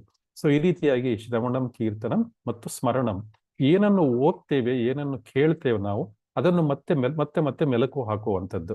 ಸೊ ನಾವು ಇವಾಗ ಶ್ಲೋಕ ಓದ್ತಾ ಇದ್ದೀವಿ, ಶ್ಲೋಕದ ಬಗ್ಗೆ ದೇವತೆಗಳು ಒಂದು ಕೀರ್ತನೆಯನ್ನು, ಭಗವಂತನ ಇದನ್ನು ಮಾಡಿದ್ದಾರೆ, ಕೀರ್ತನೆಯನ್ನು ಮಾಡಿದ್ದಾರೆ ಇಲ್ಲಿ ಭಗವಂತಂದು. ಭಗವಂತನನ್ನು ಗ್ಲೋರಿಫೈ ಮಾಡಿದ್ದಾರೆ. ಸೊ ಕೇವಲ ನಿನ್ನ ಪಾದ ಪದ್ಮಗಳನ್ನು ಶರಣಾಗತಿಯಲ್ಲಿ ಪಡ್ಕೊಂಡ್ರೆ ಭವಸಾಗರವನ್ನು ನಾವು ಸುಲಭವಾಗಿ ಸೇರಿಸ್ಕೊಂಡು ಹೋಗ್ಬಿಡ್ಬೋದು ನಾವು ಅಂದ್ಬಿಟ್ಟು. ಸೊ ಅಂತಹ ಒಂದು ಈ ರೀತಿಯನ್ನು ತುಂಬಾ ಅದ್ಭುತವಾಗಿ ಇದು ಶೀಲ ಪ್ರಭುಪಾದರು ಕೂಡ ಬರೆದಿದ್ದಾರೆ. ಇಲ್ಲಿ ಅದರ ಒಂದು ವ್ಯಾಖ್ಯಾನವನ್ನು ಕೊಟ್ಟಿದ್ದಾರೆ. ಸೊ ಇಲ್ಲಿ ಭಕ್ತಿಯ ಅಪ್ರತಿಮ ಶಕ್ತಿ ಅಂದ್ರೆ ಈ ಶ್ಲೋಕದ ಮುಖ್ಯವಾದ ಅಂಶ ಏನು ಅಂದ್ರೆ, ಭಕ್ತಿಯು ಯಾವುದೇ ರೂಪದಲ್ಲಿದ್ರೂ ಕೂಡ ಅದು ಶಕ್ತಿಶಾಲಿ. ನಾವು ಭಕ್ತಿಯಲ್ಲಿ ಕೇವಲ ಒಂದು ಪ್ರಕ್ರಿಯೆಯನ್ನು ಅಂದ್ರೆ ಕೇಳುವುದು, ಹಾಡುವುದು, ಒಂದನ್ನಾದ್ರೂ ಮಾಡಿದ್ರೆ ಸಾಕು. ಸಂಪೂರ್ಣವಾಗಿ ಭಗವಂತನ ಒಂದು ಈ ಗೋಸ್ವಾಮಿಗಳು ಬರೆದಿರುವಂತಹ ಹಾಡುಗಳನ್ನು ಕೇವಲ ಹಾಡ್ತಾ ಇದ್ರು ಸಾಕು, ಸಂಪೂರ್ಣ ಮನಸ್ಸಿನಿಂದ ಹಾಡಿದ್ರು ಸಾಕು. ಸೊ ನಾವು ಈ ದಾಟಲು ಅಸಾಧ್ಯವಾದ ಭವಸಾಗರವನ್ನು ಸುಲಭವಾಗಿ ದಾಟಬಹುದು. ಸೊ ಎಲ್ಲಕ್ಕಿಂತ ಮುಖ್ಯವಾಗಿ ನಾವು ಮಾಡಬೇಕಾಗಿರೋದು ಏನು ಅಂದ್ರೆ, ನಾವು ಈ ಪ್ರಕೃತಿಯ ಅಲೆಗಳಲ್ಲಿ ಸಿಕ್ಕಿ ಬಿದ್ದಿದ್ದೇವೆ. ಯಾಕೆ ಸಿಕ್ಕಿ ಬಿದ್ದಿದ್ದೇವೆ? ನಾವು ಮೋಹದಲ್ಲಿದ್ದೇವೆ. ಅಂದ್ರೆ ಅಟ್ಯಾಚ್ಮೆಂಟ್ ಇಂದ ಹೊರಗಡೆ ಬರಬೇಕು. ನಾವು ಈ ಪ್ರಕೃತಿಯ ಅಲೆಗಳಲ್ಲಿ ಸಿಕ್ಕಿ ಬಿದ್ದಿದ್ದೇವೆ ಎಂಬುವ ಸತ್ಯವನ್ನು ಮೊದಲು ನಾವು ತಿಳ್ಕೋಬೇಕು. ಅಂದ್ರೆ ನಮ್ಮ ಸಮಸ್ಯೆ ಏನು ಅನ್ನೋದನ್ನ ನಾವು ಮೊದಲು ತಿಳ್ಕೊಬೇಕು. ಮೊದಲ ಸಮಸ್ಯೆ ಏನು ಅನ್ನೋದು ತಿಳ್ಕೊಂಡ್ರೆ ನಾವು ಪ್ರಾಬ್ಲಮ್ ಅರ್ಧ ಸಾಲ್ವ್ಡ್ ಅಂತ ಹೇಳಿ. ಅಂದ್ರೆ if you understand the problem you have solve the problem ಅಂತ ಹೇಳಿ. ಸೊ ಅಂದ್ರೆ ನಮ್ಮ ಸಮಸ್ಯೆ ಏನು ಅಂತ ನಾವು ಸಮಸ್ಯೆಯನ್ನು ನಾವು ಸರಿಯಾಗಿ ವಿಮರ್ಶೆ ಮಾಡಿ ನಾವು ತಿಳ್ಕೊಂಡ್ರೆ, ನಾವು ಒಪ್ಪಿಕೊಂಡ್ರೆ ನಾವು ಸಮಸ್ಯೆಯಲ್ಲಿ ಇದ್ದೀವಿ ಅಂದ್ಬಿಟ್ಟು ಸಮಸ್ಯೆ ಅರ್ಧ ಸಾಲ್ವ್ ಆದ ಹಾಗೇನೆ. ಯಾಕಂದ್ರೆ ಇಲ್ಲಿ ನಾವು ಮತ್ತೆ ರಿಸರ್ಚ್ ಮಾಡೋ ಅವಶ್ಯಕತೆ ಇಲ್ಲ. ನಮ್ಮ ಸಮಸ್ಯೆ ಏನೋ ಆಚಾರ್ಯರು ಚೆನ್ನಾಗಿ ಬರೆದಿಟ್ಟಿದ್ದಾರೆ. ಹುಟ್ಟು ಸಾವು ಇದು ದೊಡ್ಡ ಸಮಸ್ಯೆ ಇದು. ಮತ್ತು ಈ ಭವಸಾಗರದಲ್ಲಿ 84 ಲಕ್ಷ ಯೋನಿಗಳಲ್ಲಿ ಮೇಲಿಂದ ಕೆಳಗೆ, ಕೆಳಗಿಂದ ಮೇಲಿಗೆ ಹಾವು ಮತ್ತು ಏಣಿ ಆಟದ ತರ ಮೇಲೆ ಕೆಳಗೆ ಹೋಗ್ತಾನೆ ಇದೀವಿ, ಬರ್ತಾನೆ ಇದೀವಿ. ಅದೆಷ್ಟು ಕೋಟಿ ಜನ್ಮಗಳು ತೆಗೆದಿದ್ದೀವೋ ಏನೋ ಭಗವಂತನ ಮರ್ತು. ಸೊ ಅದರಿಂದ ಸರಳವಾದ ಮಾರ್ಗ ಏನು ಅಂದ್ರೆ, ಭಕ್ತಿಯು ಅಷ್ಟೊಂದು ಕಠಿಣ ಅಲ್ಲ. ಏನಿದೆ ಇದು ಅಷ್ಟಾಂಗ ಯೋಗ ಅದರೆಲ್ಲ ಮಾಡೋದು ಅಷ್ಟು ಕಠಿಣವಲ್ಲ ಇದು. ಪರೀಕ್ಷಿತ ಮಹಾರಾಜ ಹೇಳ್ತಾನೆ ಏನಂದ್ರೆ, ಅಥವಾ ಸುಖದೇವ ಗೋಸ್ವಾಮಿ ಪರೀಕ್ಷಿತ ಏನ್ ಮಾಡಿದ್ರು, ಬರೀ ಕೇಳಿದ್ರಷ್ಟೇ. ಅವರು 7 ದಿವಸ ರಾತ್ರಿ 7 ದಿವಸ ಬೆಳಗ್ಗೆ ಅನ್ನಾಹಾರಗಳನ್ನು ಬಿಟ್ಟು ಅವರು ಕೂತ್ಕೊಂಡು ಸುಖದೇವ್ ಗೋಸ್ವಾಮಿಯವರು ಹೇಳುವುದನ್ನು ಕೇಳ್ತಾ ಇದ್ರು. ಸೊ ಸುಖದೇವ ಸ್ವಾಮಿ ಹೇಳುವುದರಿಂದ ಮುಕ್ತಿ ಕಡೆ ಹೋದ್ರು, ಆಮೇಲೆ ಭಗವಂತನ ಧಾಮಕ್ಕೆ ಹೊರಟೋದ್ರು. ಅದೇ ರೀತಿ ಪರೀಕ್ಷಿತ ಮಹಾರಾಜ್ ಕೇವಲ ಶ್ರವಣ ಮಾಡುವುದರಿಂದಲೇ ಇದಕ್ಕೆ ಧಾಮಕ್ಕೆ ಹೊರಟೋದು. ಸೊ ಅದರಿಂದ 3 ವಿಷಯಗಳು ಮುಖ್ಯ. ನಮಗೆ ಸುಲಭವಾಗಿ ಮಾಡ್ಲಿಕ್ಕೆ ಸಾಧ್ಯವಂಥದ್ದು ಆಗುವಂಥದ್ದು. ಒಂದು ಭಗವಂತನ ಪದ್ಮಗಳಲ್ಲಿ ನಮ್ಮ ಮನಸ್ಸನ್ನು ಕೇಂದ್ರೀಕರಿಸಬೇಕು. ಅದನ್ನು ದೊಡ್ಡವಾದ ಒಂದು ದೋಣಿಯನ್ನಾಗಿ ನಾವು ತಗೊಳ್ಬೇಕು. ನಂತರ ಯಾವಾಗ ನಾವು ಭಗವಂತನ ಪಾದಕಮಲಗಳನ್ನು ಗಟ್ಟಿಯಾಗಿ ಹಿಡ್ಕೋತೀವಿ, ಯಾವಾಗ ಭವಸಾಗರ ಒಂದು ಕರುವಿನ ಪಾದದ ಗುರುತಿನಷ್ಟು ಚಿಕ್ಕದಾಗಿ ಕಾಣಿಸುತ್ತೆ ನಮಗೆ. ನಂತರ ಶ್ರವಣ ಮಾಡ್ಬೇಕಷ್ಟೇ, ಕೇವಲ ಒಂದು ಶ್ರವಣವನ್ನು ಮಾಡುವುದು. ಪ್ರಭುಪಾದರ ಪುಸ್ತಕಗಳನ್ನು ಓದುವಂಥದ್ದು, ಅಥವಾ ಯಾರ ಶೀಲ ಪ್ರಭುಪಾದರ ಲೆಕ್ಚರ್ಗಳನ್ನು ಕೇಳುವಂಥದ್ದು. ಇದರಿಂದ ಎಲ್ಲ ಮಾಡುವುದರಿಂದ ನಾವು, ಅಥವಾ ಹಿರಿಯ ಒಂದು ಭಕ್ತರೇನಿದ್ದಾರೆ, ಇಸ್ಕಾನ್ ಹಿರಿಯ ಭಕ್ತರು, ಅವರ ಮೂಲಕವಾಗಿ ನಾವು ಶ್ರವಣವನ್ನು ಮಾಡುವಂಥದ್ದು. ಇವೆಲ್ಲ ಶ್ರವಣವನ್ನು ಎಲ್ಲ ಮಾಡೋದ್ರಿಂದ ಶ್ರವಣ ಮತ್ತೆ ಕೀರ್ತನೆ ಮತ್ತೆ ಪಾದ ಸೇವನೆ ಎಲ್ಲವೂ ಆಗೋಗುತ್ತೆ ಒಟ್ಟಿಗೆ. ಸೊ ಇದನ್ನು ಮಾಡುವುದರಿಂದ ನಮಗೆ ನಾವು ಸುಲಭವಾಗಿ ಈ ಭವಸಾಗರವನ್ನು ದಾಟಬಹುದು ಅಂತ ಈ ಶ್ಲೋಕದಲ್ಲಿ ಹೇಳಿದ್ದಾರೆ. ಸೊ ನಂತರ ಈ ಭಕ್ತಿ ಹಾದಿಯಲ್ಲಿ ಯಶಸ್ಸು ಪಡೆಯಲು ಇರಬೇಕಾಗಿರೋ ಸುಲಭವಾದ ಮತ್ತು ಅಧಿಕೃತವಾದ ರಹಸ್ಯವನ್ನು ಕೂಡ ಇಲ್ಲಿ ತಿಳ್ಕೊಟ್ಟಿದ್ದಾರೆ. ಇಲ್ಲಿ ಏನ್ ಮಾಡಿದ ರಹಸ್ಯ ಏನು? 12 ಜನ ಮಹಾಜನಗಳಿದ್ದಾರೆ. ಸೊ 12 ಮಹಾಜನಗಳು ಏನಿದ್ದಾರೆ, ಬ್ರಹ್ಮದೇವರು, ನಾರದ ಮುನಿಗಳು, ಶಿವ, ಕಪಿಲ, ಕುಮಾರರು, ಮನು, ಪ್ರಹ್ಲಾದ, ಜನಕ, ಭೀಷ್ಮ, ಬಲಿ, ಶುಕದೇವ, ಯಮರಾಜ, ಈ ರೀತಿಯಾಗಿ 12 ನಾವು ಮಹಾಜನರು ನಮಗೆ ಆಗ್ಲೇ ಬರ್ಕೊಟ್ಟಿದ್ದಾರೆ. ನಮ್ಗೆ ಏನ್ ಮಾಡ್ಬೇಕು ಅನ್ನೋದನ್ನ ಹೇಳಿಕೊಟ್ಟಿದ್ದಾರೆ. ನಾವೇನು ಮತ್ತೆ ರಿಸರ್ಚ್ ಮಾಡೋ ಅವಶ್ಯಕತೆ ಇಲ್ಲ. ಸೊ ನಂತರ ಇಲ್ಲಿ ಭಗವಂತನನ್ನು ಇಲ್ಲಿ ಅಂಬುಜಾಕ್ಷ ಅಂತ ಕರೆದಿದ್ದಾರೆ ದೇವತೆಗಳು. ಅಂದ್ರೆ ಕೃಷ್ಣನ ಕಣ್ಣುಗಳು ಅರಳಿದ ಕಮಲದ ಎಸಳುಗಳಿದ್ದಂಗೆ ಸುಂದರವಾಗಿದ್ದಾವೆ. ಸೊ ಅದರಿಂದ ನಾವು ಯಾವಾಗ ಆ ಸುಂದರ ರೂಪವನ್ನು ನೋಡ್ತೀವಿ, ನಮ್ಮ ಮನಸ್ಸು ಬೇರೆಲ್ಲೂ ಹೋಗ್ಲಿಕ್ಕೆ ಸಾಧ್ಯವಿಲ್ಲ. ಕಣ್ಣು ಮುಚ್ಚರು ತೆಗೆದ್ರು ಆ ಕೃಷ್ಣನ ಕಣ್ಣುಗಳೇ ನಮ್ಮ ಮನಸ್ಸಿನಲ್ಲಿ ಇರಬೇಕು. ಇದೇ ನೈಜವಾದ ಸಮಾಧಿ ಅಂತ ಹೇಳಿ. ಸೊ ಯೋಗಿಗಳು ಹರಸಾಹಸ ಪಟ್ಟು ಮಾಡ್ತಾರೆ ಈ ಕೆಲಸವನ್ನು, ಸಮಾಧಿಗೆ ಹೋಗೋದು. ಅದು ಕೇವಲ ಒಂದು ಭಗವಂತನ ನೇತ್ರಗಳ ದರ್ಶನದಿಂದ ನಮ್ಗೆ ಸುಲಭವಾಗಿ ಭಕ್ತರು ಸಾಧಿಸ್ತಾರೆ. ಮತ್ತು ಭಕ್ತನ ಗುರಿ ಏನು? ವೈಕುಂಠ. ಈ ದುಃಖದಾಯಕ ಜಗತ್ತಲ್ಲ, ಬದಲಾಗಿ ಯಾವುದೇ ಅಪಾಯವಿಲ್ಲದ ಪರಂಪದಂ. ಸೊ ಈ ಜಗತ್ತಿನಲ್ಲಿ ಏನಿದೆ, ಪದಂ ವಿಪದಂ ಅಂತ ಹೇಳಿದ್ದಾರೆ ಶ್ರೀಲಪ್ರಭು. ಪದಂ ಯದ್ ವಿಪದಂ ಅಂದ್ರೆ ಎಲ್ಲ ಒಂದು ಪದಂ ಅಂದ್ರೆ ಹೆಜ್ಜೆಗೂ ಯದ್ ವಿಪದಂ, ಇಲ್ಲಿ ವಿಪತ್ತುಗಳಿದ್ದಾವೆ ಅಂತ ಹೇಳಿ. ಆದ್ರೆ ಇದು ಭಗವಂತನ ವೈಕುಂಠ ಏನು, ಅದರಲ್ಲಿ ಯಾವ ರೀತಿಯ ಒಂದು ಡೇಂಜರ್ ಕೂಡ ಇಲ್ಲ, ಯಾವುದು ವಿಪದವೂ ಕೂಡ ಇಲ್ಲ ಅಲ್ಲಿ. ಸೊ ಅದರಿಂದ ವೈಕುಂಠಕ್ಕೆ ಹೋಗ್ಲಿಕ್ಕೆ ದಾರಿಯನ್ನು ಸುಲಭಗೊಳಿಸಿದ್ದಾರೆ ನಮ್ಮ ಮಹಾತ್ಮರು. ಸೊ ಈ 12 ಮಹಾಜನರು, ಆಮೇಲೆ ಗೋಸ್ವಾಮಿಗಳು, ಗುರುಗಳು ಎಲ್ಲವನ್ನು ನಮಗೆ ದಾರಿಯನ್ನು ಹಾಕಿಕೊಟ್ಟಿದ್ದಾರೆ. ಸೊ ನಮ್ಗೆ ಆ ದಾರಿ ಏನು ಅಂದ್ರೆ, ನಾವು ದಾರಿಯನ್ನು ಕಾಡಿನಲ್ಲಿ ದಾರಿ ಹುಡುಕುವುದು ಕಷ್ಟ, ದಾರಿ ಮಾಡುವುದೂ ಕಷ್ಟ. ಆದ್ರೆ ಒಮ್ಮೆ ರಸ್ತೆ ನಿರ್ಮಾಣ ಆದ್ಮೇಲೆ ಕಾಡಿನಲ್ಲಿ ಎಲ್ಲರೂ ಅದೇ ದಾರಿಯಲ್ಲಿ ಹಿಂದ್ಗಡೆ ನಡ್ಕೊಂಡು ಹೋಗ್ಬಿಡ್ಬೋದು. ಹಾಗೆ ಈ ಮಹಾಜನರು ಏನ್ ಮಾಡಿದ್ದಾರೆ, ನಮಗಾಗಿ ಈ ಭಕ್ತಿ ಎನ್ನುವ ಹೆದ್ದಾರಿಯನ್ನು ನಿರ್ಮಿಸಿ ಕೊಟ್ಟಿದ್ದಾರೆ. ಅಂದ್ರೆ ಇದು ಎಕ್ಸ್ಪ್ರೆಸ್ ವೇ, ಇದು 6 ಲೇನ್ 10 ಲೇನ್ ಎಕ್ಸ್ಪ್ರೆಸ್ ವೇ ಇದ್ದಂಗೆ ಸಾಮಾನ್ಯ ಮನುಷ್ಯರು ಕೂಡ ಇದನ್ನು ಸುಲಭವಾಗಿ ನಾವು ಅನುಸರಿಸಬಹುದು ಅಂತ ಹೇಳ್ಬಿಟ್ಟು. ಅದರಿಂದ ಮಹಾಜನರನ್ನು ಅನುಸರಿಸಿ ನಾವು ಹಿರಿಯರು ಹಾಕಿಕೊಟ್ಟ ದಾರಿಯಲ್ಲಿ ನಡೆಯುವುದರಿಂದ ಮತ್ತು ಕೃಷ್ಣನ ಸುಂದರ ರೂಪವನ್ನು ಧ್ಯಾನಿಸುವುದರಿಂದ, ಸೊ ನಾವು ಎಲ್ಲಕ್ಕಿಂತ ಮುಖ್ಯವಾಗಿ ನಾವು ಅಹಂಕಾರವನ್ನು ಬಿಡಬೇಕು. ನಾವೇ ಈಜ್ತೀವಿ, ನಾವೇ ಸೇರ್ಕೋತೀವಿ ಭಗವಂತನ ಪಾದ, ನಮ್ಮ ಸ್ವಪ್ರಯತ್ನದಿಂದ ಅದು ಆಗೋದಿಲ್ಲ. ಸೊ ಮುಖ್ಯವಾಗಿ ನಾವು ಮಾಡಬೇಕಾಗಿರೋದು ಭಗವಂತನ ಪಾದಗಳೆಂಬ ನೌಕೆಯನ್ನು ಹತ್ತಿ ಗುರು ಹಿರಿಯರು ಹಾಕಿಕೊಟ್ಟ ದಾರಿಯಲ್ಲಿ ನಡೆಯುತ್ತಾ ಕೃಷ್ಣನ ಸುಂದರ ರೂಪವನ್ನು ಧ್ಯಾನ ಮಾಡ್ತಾ ಇದ್ರೆ ನಮಗೆ ಸುಲಭವಾಗಿ ನಾವು ಈ ಭವಸಾಗರವನ್ನು ದಾಟ್ಲಿಕ್ಕೆ ಸಾಧ್ಯ ಇದೆ. ಹರೇ ಕೃಷ್ಣ. ಯಾರಿಗಾರು ಏನಾರು ಹೇಳಲಿಕ್ಕಿದೆಯಾ? ಈ ಶ್ಲೋಕ ನೋಡ್ತಾ ಇದ್ರೆ ತುಂಬಾ ಸುಲಭ ಅನ್ಸುತ್ತಲ್ಲ ಭವಸಾಗರ ಬಿಟ್ಟು ಹೋಗೋದು. ಹರೇ ಕೃಷ್ಣ. ಎಲ್ಲ ಮ್ಯೂಟಲ್ಲಿ ಇದ್ದೀರಾ? ಬೇರೆ ಬೇರೆ ಕೆಲಸಗಳಲ್ಲಿ ಇದ್ದೀರಾ? ಶ್ಲೋಕದಲ್ಲಿ ಈಸಿ ಉಂಟು ಪ್ರಭುಜಿ, ರಿಯಲ್ ಅಲ್ಲಿ ಮಾಯೆ ಕಷ್ಟ. ಮಾಯೆ ಇದ್ದಾಳೆ. ಹಾ, ಮಾಯೇನ್ ಹೆಂಗ್ ಮಾಡೋದು, ಹೊರಗಡೆ ಬರೋದು ಅಂದ್ಬಿಟ್ಟು 31ನೇ ಶ್ಲೋಕದಲ್ಲಿ ಹೇಳಿದ್ದಾರೆ. ಇವಾಗ 31ನೇ ಶ್ಲೋಕ ನೋಡೋಣ. ನೀವು ಹೇಳಿದ್ರಲ್ಲ ಕಷ್ಟ ಅಂದ್ಬಿಟ್ಟು, ಆ ಕಷ್ಟವನ್ನು ಸುಲಭ ಮಾಡುವುದು ಹೇಗೆ ಅಂತ ಇಲ್ಲಿ ಹೇಳಿದ್ದಾರೆ. ಸೊ ಈಗ ಶ್ಲೋಕ 31 ನೋಡೋಣ. ಸ್ವಯಂ ಸಮುತ್ತೀರ್ಯ ಸುದುಸ್ತರಂ ಜುಮನ್ ಭವಾರ್ಣವಂ ಭೀಮ ಮದ್ಭ್ರ ಸೌಹೃದಾಹ ಭವತ್ಪದಾಂಬೋ ಅಂಬುರೋಹೋ ನಾವಂ ಅತ್ರತೆ ಯಥಾ ಸತ್ ಅನುಗ್ರಹ ಭವಾನ್ ಸ್ವಯಂ ಸಮುತ್ತೀರ್ಯ ಸುದುಸ್ತರಂ ಜುಮನ್ ಭವ ಆರ್ಣವಂ ಭೀಮಂ ಅಭದ್ರ ಸೌಹೃದ ಭಾವಪಾದ ಅಂಬುರೋಹೋ ನಾವಂ ಅತ್ರತೆ ಯಥಾ ಸತ್ ಅನುಗ್ರಹ ಭವಾನ್. ಈಗ ರಿಪೀಟ್ ಮಾಡೋಣ. ಸ್ವಯಂ ಸಮುತ್ತೀರ್ಯ ಸುದುಸ್ತರಂ ಜುಮನ್ ಸ್ವಯಂ ಸಮುತ್ತೀರ್ಯ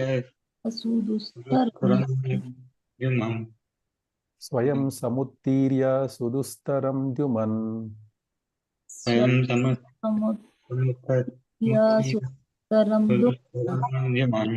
ಭವಾರ್ಣವಂ ಭೀಮಮದ್ಭ್ರ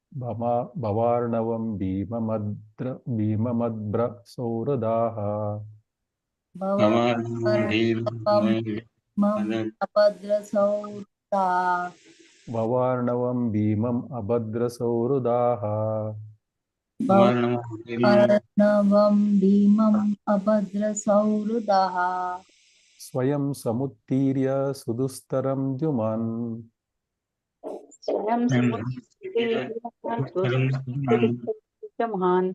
ಭವಾರ್ಣವಂ ಭೀಮಂ ಅಭದ್ರ ಸೌಹೃದಾಹ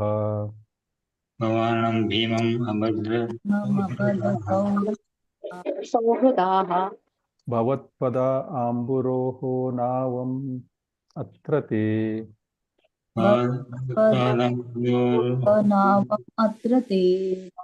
ಭವತ್ಪದಾಂಬುರೋಹೋ ನಾವಮತ್ರತೆ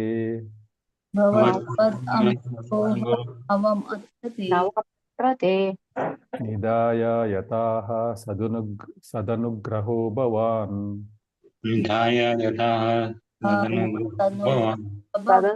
ಸದನುಗ್ರಹೋ ಭವಾನ್. ಸ್ವಯಂ ವೈಯಕ್ತಿಕವಾಗಿ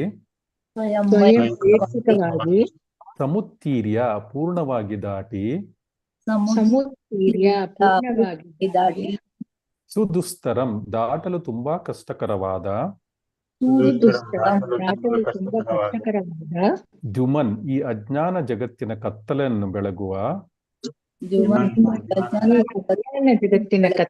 ಬೆಳಗುವ ಸೂರ್ಯನಂತೆಯೇ ತೋರುವ ಪ್ರಭುವೇ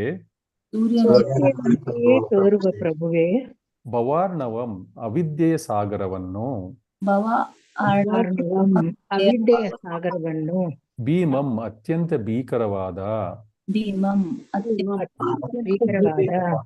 ಅಬದ್ಯ ಸೌಹೃದಾಹ ಪತಿತಾತ್ಮರೊಂದಿಗೆ ನಿರಂತರವಾಗಿ ಮಿತ್ರ ಭಾವದಿಂದಿರುವ ಭಕ್ತರು. ಅಭದ್ರ ಸೌಹೃದಾಹ ಪತಿತಾತ್ಮರೊಂದಿಗೆ ನಿರಂತರವಾಗಿ ಮಿತ್ರಭಾವದಿಂದಿರುವ ಭಕ್ತರು. ಭವತ್ಪದ ಅಂಬುರೋಹೋ ನಿನ್ನ ಪಾದಕಮಲಗಳ ಭಗವತ್ಪದ ಅಂಬುರೋಹ ನಿನ್ನ ಪಾದಕಮಲಗಳ ನಾವಂ ದೋಣಿಯನ್ನು ದಾಟಲಿಕ್ಕಾಗಿ ನಾವು ದೋಣಿಯನ್ನು ದಾಟಲಿಕ್ಕಾಗಿ ಯಥಾಹ ಅತ್ರ ಈ ಜಗತ್ತಿನಲ್ಲಿ ಅತ್ರ ಈ ಜಗತ್ತಿನಲ್ಲಿ ತೇ ಅವರು ವೈಷ್ಣವರು ತೇ ಅವರು ವೈಷ್ಣವರು ನಿಧಾಯ ಹಿಂದಕ್ಕೆ ಬಿಟ್ಟು ನಿಧಾಯ ಹಿಂದಕ್ಕೆ ಬಿಟ್ಟು ಯಥಾಹ ಅಂತಿಮ ಗಮ್ಯಸ್ಥಾನವಾದ ವೈಕುಂಠದತ್ತ ಯಾತ ಅಂತಿಮ ಗಮ್ಯಸ್ಥಾನವಾದ ವೈಕುಂಠದತ್ತ ಯಾತಾಹ ಅಂತಿಮ ಗಮ್ಯಸ್ಥಾನವಾದ ವೈಕುಂಠದತ್ತ ಯಾತ ಗಮ್ಯಸ್ಥಾನವಾದ ವೈಕುಂಠದತ್ತ ಸತ್ ಅನುಗ್ರಹ ಭಕ್ತರಿಗೆ ಸದಾ ದಯಾಮಯನು ಕೃಪಾಪೂರ್ಣನು ಆದವನು. ಸತ್ ಅನು ಭಕ್ತರಿಗೆ ಸದಾ ದಯಾಮಯನು ಕೃಪಾಪೂರ್ಣನು ಆದವನು. ಭವಾನ್ ನೀನು. ನೀನು ಅನುವಾದ ಮತ್ತು ಭಾವಾರ್ಥ ಶ್ರೀಲ ಪ್ರಭುಪಾದರಿಂದ ಶ್ರೀಲ ಪ್ರಭುಪಾದರಿಗೆ ಜಯವಾಗಲಿ. ಭಾವಾರ್ಥ ಓದೋರು ಹ್ಯಾಂಡ್ ರೈಸ್ ಮಾಡಿ, ಆವಾಗಲೇ ಓದೋರು ಬೇಡ, ಬೇರೆ ಯಾರಾದರೂ ಟ್ರೈ ಮಾಡಿ. ಪ್ರಕಾಶಿಸುವ ಸೂರ್ಯನನ್ನು ಹೋಲುವ ಪ್ರಭುವೆ, ನೀನು ನಿನ್ನ ಭಕ್ತರ ಕಾಮನೆಯನ್ನು ಈಡೇರಿಸಲು ಯಾವಾಗಲೂ ಸಿದ್ಧನಾಗಿರುವೆ. ಆದುದರಿಂದ ನೀನು ಕಲ್ಪವೃಕ್ಷವೆಂದು ಖ್ಯಾತನಾಗಿರುವೆ. ವಾಂಛಾಕಲ್ಪತರುಭ್ಯಶ್ಚ ಕೃಪಾ ಸಿಂಧುಭ್ಯೇ ವಚ ಪತಿತಾನಾಂ ಪಾವನೇಭ್ಯೋ ವೈಷ್ಣವೇಭ್ಯೋ ನಮೋ ನಮಃ. ಭಯಂಕರವಾದ ಭವಸಾಗರವನ್ನು ದಾಟುವುದಕ್ಕಾಗಿ ಆಚಾರ್ಯರು ನಿನ್ನ ಪಾದಕಮಲಗಳನ್ನು ಸಂಪೂರ್ಣವಾಗಿ ಆಶ್ರಯಿಸಿದಾಗ ಅವರು ದಾಟುವ ಸಾಧನವನ್ನು ಭೂಮಿಯ ಮೇಲೆ ಬಿಟ್ಟಿರುತ್ತಾರೆ. ಮತ್ತು ನೀನು ನಿನ್ನ ಇತರ ಭಕ್ತರಿಗೆ ತುಂಬಾ ದಯಾಮಯನಾದುದರಿಂದ ಅವರಿಗೆ ಸಹಾಯ ಮಾಡಲು ಆ ಸಾಧನವನ್ನು ಸ್ವೀಕರಿಸುವೆ. ಈಗ ರಿಪೀಟ್ ಮಾಡುವ ಅನುವಾದ. ಪ್ರಕಾಶಿಸುವ ಸೂರ್ಯನನ್ನು ಹೋಲುವ ಪ್ರಭುವೆ,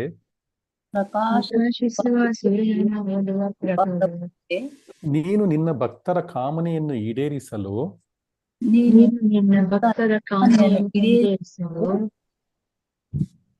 ಯಾವಾಗಲೂ ಸಿದ್ಧನಾಗಿರುವೆ. ಆದುದರಿಂದ ನೀನು ಕಲ್ಪವೃಕ್ಷನೆಂದು ಖ್ಯಾತನಾಗಿರುವೆ.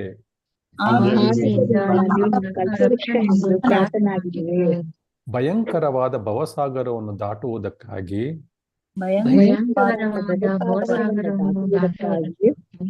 ಆಚಾರ್ಯರು ನಿನ್ನ ಪಾದಕಮಲಗಳನ್ನು ಸಂಪೂರ್ಣವಾಗಿ ಆಶ್ರಯಿಸಿದಾಗ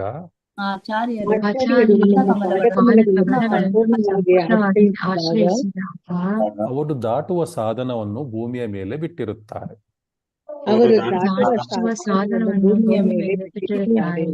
ಮತ್ತು ನೀನು ನಿನ್ನ ಇತರ ಭಕ್ತರಿಗೆ ತುಂಬಾ ದಯಾಮಯನಾದುದರಿಂದ ಅವರಿಗೆ ಸಹಾಯ ಮಾಡಲು ಈ ಸಾಧನವನ್ನು ಸ್ವೀಕರಿಸುವೆ.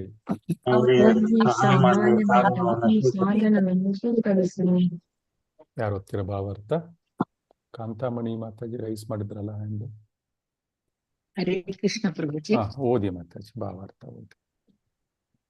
ಭಗವದ್ಧಾಮಕ್ಕೆ ಇಂದ್ರಗಳು ಬಯಸುವ ತೀವ್ರಾಸಕ್ತಿಯ ಭಕ್ತನಿಗೆ ದಯಾಮಯರಾದ ಆಚಾರ್ಯರು ಮತ್ತು ದಯಾಮಯನಾದ ದೇವೋತ್ತಮ ಪರಮಪುರುಷನು ಒಂದಾಗಿ ಹೇಗೆ ಸಹಾಯ ಮಾಡುವರೆಂಬುದನ್ನು ಈ ನಿರೂಪಣೆಯು ಪ್ರಕಟಪಡಿಸುತ್ತದೆ. ಶ್ರೀ ಚೈತನ್ಯ ಮಹಾಪ್ರಭುಗಳು ರೂಪ ಗೋಸ್ವಾಮಿಗಳಿಗೆ ಮಾಡಿದ ತಮ್ಮ ಉಪದೇಶಗಳಲ್ಲಿ ಹೀಗೆ ಹೇಳಿದ್ದಾರೆ. ಬ್ರಹ್ಮಾಂಡ ಭ್ರಮಿತೆ ಕೋನ ಭಾಗ್ಯವಾನ್ ಜೀವ ಗುರು ಕೃಷ್ಣ ಪ್ರಸಾದಪಾಯ ಭಕ್ತಿಲತಾ ಬೀಜ. ಚೈತನ್ಯ ಚರಿತಾಮೃತ ಮಧ್ಯಲೀಲೆ 19ರಿಂದ 151. ಗುರುವಿನ ಮತ್ತು ಕೃಷ್ಣನ ಅನುಗ್ರಹದಿಂದ ವ್ಯಕ್ತಿಯು ಭಕ್ತಿಲತೆಯ ಅಂದರೆ ಭಕ್ತಿ ಸೇವೆಯ ಬೀಜವನ್ನು ಪಡೆಯಬಹುದು. ಆಯಾ ಕಾಲಕ್ಕೆ, ಸಂದರ್ಭಗಳಿಗೆ ಮತ್ತು ಸಾಧಕನಿಗೆ ತಕ್ಕ ಹಾಗೆ ಸಾಧನವನ್ನು ಕಂಡುಕೊಳ್ಳುವುದು ಗುರುವಿನ ಕರ್ತವ್ಯವಾಗಿರುತ್ತದೆ. ಆ ಮೂಲಕ ವ್ಯಕ್ತಿಯು ಭಕ್ತಿ ಸೇವೆಯನ್ನು ಸಲ್ಲಿಸಲು ಪ್ರೇರಣೆಗೊಳ್ಳಬಹುದು. ಭಗವದ್ಧಾಮಕ್ಕೆ ಹಿಂದಿರುಗಲು ಯಶಸ್ವಿಯಾಗಲು ಇಚ್ಛಿಸುವ ಸಾಧಕನಿಂದ ಅಂತಹ ಭಕ್ತಿ ಸೇವೆಯನ್ನು ಕೃಷ್ಣನು ಸ್ವೀಕರಿಸುವನು. ವಿಶ್ವವನ್ನೆಲ್ಲ ಸುತ್ತಾಡಿದ ನಂತರ ಈ ಭೌತಿಕ ಜಗತ್ತಿನಲ್ಲಿ ಓರ್ವ ಪುಣ್ಯಶಾಲಿ ವ್ಯಕ್ತಿಯು ಎಂತಹ ಗುರುವನ್ನು ಅಥವಾ ಆಚಾರ್ಯನನ್ನು ಆಶ್ರಯಿಸಲು ಬಯಸುವನೆಂದರೆ ಆ ಗುರುವು ತನ್ನ ಶಿಷ್ಯನಿಗೆ ಆಯಾ ಪರಿಸ್ಥಿತಿಗೆ ಅನುಗುಣವಾಗಿ ದೇವೋತ್ತಮ ಪರಮ ಪುರುಷನಿಗೆ ಅಂಗೀಕಾರಾರ್ಹವಾಗುವಂತೆ ಸೇವೆ ಸಲ್ಲಿಸುವ ಯೋಗ್ಯ ಉಪಾಯಗಳಲ್ಲಿ ತರಬೇತಿ ಕೊಡಬಲ್ಲವನಾಗಿರಬೇಕು. ಇದರಿಂದ ಸಾಧಕನಿಗೆ ಅಂತಿಮ ಗುರಿಯನ್ನು ತಲುಪಲು ಸುಲಭವಾಗುವುದು. ಆದುದರಿಂದ ಭಕ್ತರು ಶಾಸ್ತ್ರಾಧಾರಗಳಿಗೆ ಅನುಸಾರವಾಗಿ ಸೇವೆ ಸಲ್ಲಿಸಬಹುದಾದ ಉಪಾಯವನ್ನು ಕಂಡುಹಿಡಿಯುವುದು ಆಚಾರ್ಯರ ಕರ್ತವ್ಯವಾಗಿದೆ. ಉದಾಹರಣೆಗಾಗಿ ರೂಪ ಗೋಸ್ವಾಮಿಯವರು ಮುಂದೆ ಬರಲಿರುವ ಶಿಷ್ಯರ ಸಹಾಯಕ್ಕಾಗಿ ಭಕ್ತಿ ರಸಾಮೃತ ಸಿಂಧುವಿನಂತಹ ಭಕ್ತಿ ಗ್ರಂಥಗಳನ್ನು ಪ್ರಕಾಶನಗೊಳಿಸಿದರು. ಹೀಗೆ ಮುಂದಿನ ಶಿಷ್ಯರಿಗೆ ಸೇವಾ ವಿಧಾನವನ್ನು ಕೈಗೊಳ್ಳಲು ಮತ್ತು ಭಗವಂತನ ಭಗವದ್ಧಾಮಕ್ಕೆ ಹಿಂದೆರಳುವ ಅರ್ಹತೆ ಪಡೆಯಲು ಸಹಾಯಕವಾಗುವ ಪುಸ್ತಕಗಳನ್ನು ಪ್ರಕಾಶನಪಡಿಸುವುದು ಆಚಾರ್ಯರ ಕರ್ತವ್ಯವಾಗಿರುತ್ತದೆ. ನಮ್ಮ ಕೃಷ್ಣ ಪ್ರಜ್ಞೆಯ ಆಂದೋಲನದಲ್ಲಿ ಇದೇ ಮಾರ್ಗವನ್ನು ನಿಯಮಿಸಲಾಗಿದೆ ಮತ್ತು ಅನುಸರಿಸಲಾಗಿದೆ. ಹೀಗೆ ಭಕ್ತರಿಗೆ 4 ತರದ ಪಾಪಕೃತ್ಯಗಳಿಂದ, ಅಂದರೆ ನ್ಯಾಯಬಾಹಿರ ಲೈಂಗಿಕತೆ, ಮದ್ಯಪಾನ, ಮಾಂಸ ಸೇವನೆ ಮತ್ತು ಜೂಜು ಎಂಬುವುಗಳಿಂದ ದೂರವಿರಲು ಮತ್ತು ಒಂದು ದಿನಕ್ಕೆ 16 ಮಾಲೆ ಜಪ ಮಾಡಲು ಬೋಧಿಸಲಾಗಿದೆ. ಇವು ಅಧಿಕೃತವಾದ ಉಪದೇಶಗಳಾಗಿವೆ, ಏಕೆಂದರೆ ಪಾಶ್ಚಾತ್ಯ ದೇಶಗಳಲ್ಲಿ ಅವಿರತವಾದ ಜಪ ಸಾಧ್ಯವಿಲ್ಲ. ಒಬ್ಬನು ಕೃತಕವಾಗಿ ಹರಿದಾಸ ಠಾಕೂರರನ್ನು ಅನುಕರಿಸಕೂಡದು, ಆದರೆ ಈ ವಿಧಾನವನ್ನು ಅನುಸರಿಸಬೇಕು. ಅಧಿಕೃತ ಆಚಾರ್ಯರಿಂದ ಪ್ರಕಾಶನಗೊಂಡ ಬೇರೆ ಬೇರೆ ಪುಸ್ತಕಗಳಲ್ಲಿ ಮತ್ತು ಸಾಹಿತ್ಯಗಳಲ್ಲಿ ನಿರ್ಣಯಿಸಲಾದ ನಿಯಾಮಕ ತತ್ವಗಳನ್ನು ಮತ್ತು ವಿಧಾನಗಳನ್ನು ಕಟ್ಟುನಿಟ್ಟಾಗಿ ಅನುಸರಿಸುವ ಭಕ್ತನನ್ನು ಕೃಷ್ಣನು ಅನುಗ್ರಹಿಸುವನು. ಭಗವಂತನ ಕಮಲಗಳೆಂಬ ನಾವೆಯನ್ನು ಹಿಡಿದುಕೊಂಡು ಭವಸಾಗರವನ್ನು ದಾಟಲು ಸೂಕ್ತ ವಿಧಾನವನ್ನು ಆಚಾರ್ಯನು ಒದಗಿಸುವನು. ಈ ವಿಧಾನವನ್ನು ಸರಿಯಾಗಿ ಅನುಸರಿಸಿದರೆ ಅನುಯಾಯಿಗಳು ಭಗವಂತನ ಅನುಗ್ರಹದಿಂದ ಅಂತಿಮ ಗುರಿಯನ್ನು ತಲುಪುವರು. ಈ ವಿಧಾನವನ್ನು ಆಚಾರ ಸಂಪ್ರದಾಯ ಎಂದು ಕರೆಯಲಾಗಿದೆ. ಆದುದರಿಂದ ಹೀಗೆ ಹೇಳಲಾಗಿದೆ: ಸಂಪ್ರದಾಯ ವಿಹೀನ ಯೇ ಮಂತ್ರಾಸ್ತೆ ನಿಷ್ಫಲ ಮತಾಹ. ಪದ್ಮಪುರಾಣ. ಆಚಾರ್ಯ ಸಂಪ್ರದಾಯವು ಕಟ್ಟುನಿಟ್ಟಾಗಿ ಪ್ರಾಮಾಣಿಕವಾದುದು. ಆದುದರಿಂದ ಯಾವನೊಬ್ಬನು ಆಚಾರ್ಯ ಸಂಪ್ರದಾಯವನ್ನು ಸ್ವೀಕರಿಸಬೇಕು.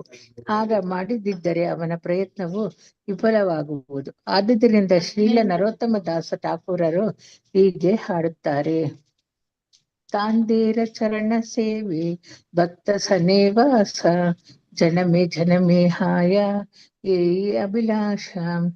ವ್ಯಕ್ತಿಯು ಆಚಾರ್ಯನ ಪಾದಕಮಲಗಳನ್ನು ಪೂಜಿಸಬೇಕು ಮತ್ತು ಭಕ್ತರ ಸಮಾಜದಲ್ಲಿರಬೇಕು. ಆಗ ಅವಿದ್ಯಾಸಾಗರವನ್ನು ದಾಟಲು ಅವನು ಮಾಡಿದ ಪ್ರಯತ್ನವು ನಿಶ್ಚಯವಾಗಿ ಜಯಪ್ರದವಾಗುವುದು. ಹರೇ ಕೃಷ್ಣ ಪ್ರಭು. ಧನ್ಯವಾದಗಳು. ಈ ಶ್ಲೋಕದಲ್ಲಿ ಭಕ್ತಿ ಮಾರ್ಗದಲ್ಲಿ ಆಚಾರ್ಯರ ಒಂದು ಪ್ರಾಮುಖ್ಯತೆಯನ್ನು ಚೆನ್ನಾಗಿ ಹೇಳಿದ್ದಾರೆ.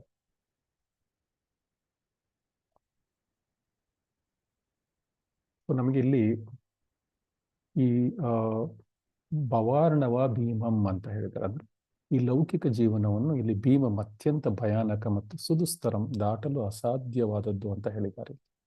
ಸೊ ಅದರಿಂದ ಆದರೆ ಈ ಶ್ಲೋಕದಲ್ಲಿ ಆಚಾರ್ಯರ ಕರುಣೆ ಮತ್ತು ಭಗವಂತನ ದಿವ್ಯತೆ ಇವೆರಡರ ಸಂಬಂಧ ಬಗ್ಗೆ ಹೇಳಲಾಗಿದೆ. ಅಂದ್ರೆ ಈ 2 ಸಂಬಂಧಗಳಿಂದ ನಮಗೆ ಸಾಧಕರಿಗೆ, ನಮ್ಮಂತ ಸಣ್ಣ ಸಣ್ಣ ಸಾಧಕರಿಗೆ ಒಂದು ಭರವಸೆಯ ದಾರಿದೀಪ. ಸೊ ಇಲ್ಲಿ ನಾವು ಎಷ್ಟೇ ಪ್ರಯತ್ನಿಸಿದ್ರು ಸ್ವಂತ ಶಕ್ತಿಯಿಂದ ಈ ಜೀವನ ಮರಣದ ಸಾಗರವನ್ನು ದಾಟಲಿಕ್ಕೆ ಸಾಧ್ಯವಿಲ್ಲ. ಯಾಕಂದ್ರೆ ಅದು ಕತ್ತಲೆಯಿಂದ ತುಂಬಿದೆ. ಬರೀ ಕತ್ತಲೆನ, ಎಲ್ಲ ಕಡೆ ನೋಡಿದ್ರು ಕತ್ತಲೆ, ಅಜ್ಞಾನದ ಕತ್ತಲೆ. ಆ ಕತ್ತಲೆಯಲ್ಲಿ ನಾವು ಏನು ಕಾಣಿಸೋದಿಲ್ಲ ನಮಗೆ. ಅದರಿಂದ ನಮಗೆ ಬೆಳಕು ಬೇಕು. ಆ ಬೆಳಕು ಏನು ಮಾಡಿದ್ರೆ ದ್ಯುಮನ್ ಅಂತ ಹೇಳ್ತಾರೆ ಇಲ್ಲಿ. ದ್ಯುಮನ್ ಅಂದ್ರೆ ಸೂರ್ಯನಂತಿರುವ ಕೃಷ್ಣ. ಸೊ ಕೃಷ್ಣನನ್ನು ಸೂರ್ಯನಿಗೆ ಹೋಲಿಸಲಾಗಿದೆ ಇಲ್ಲಿ.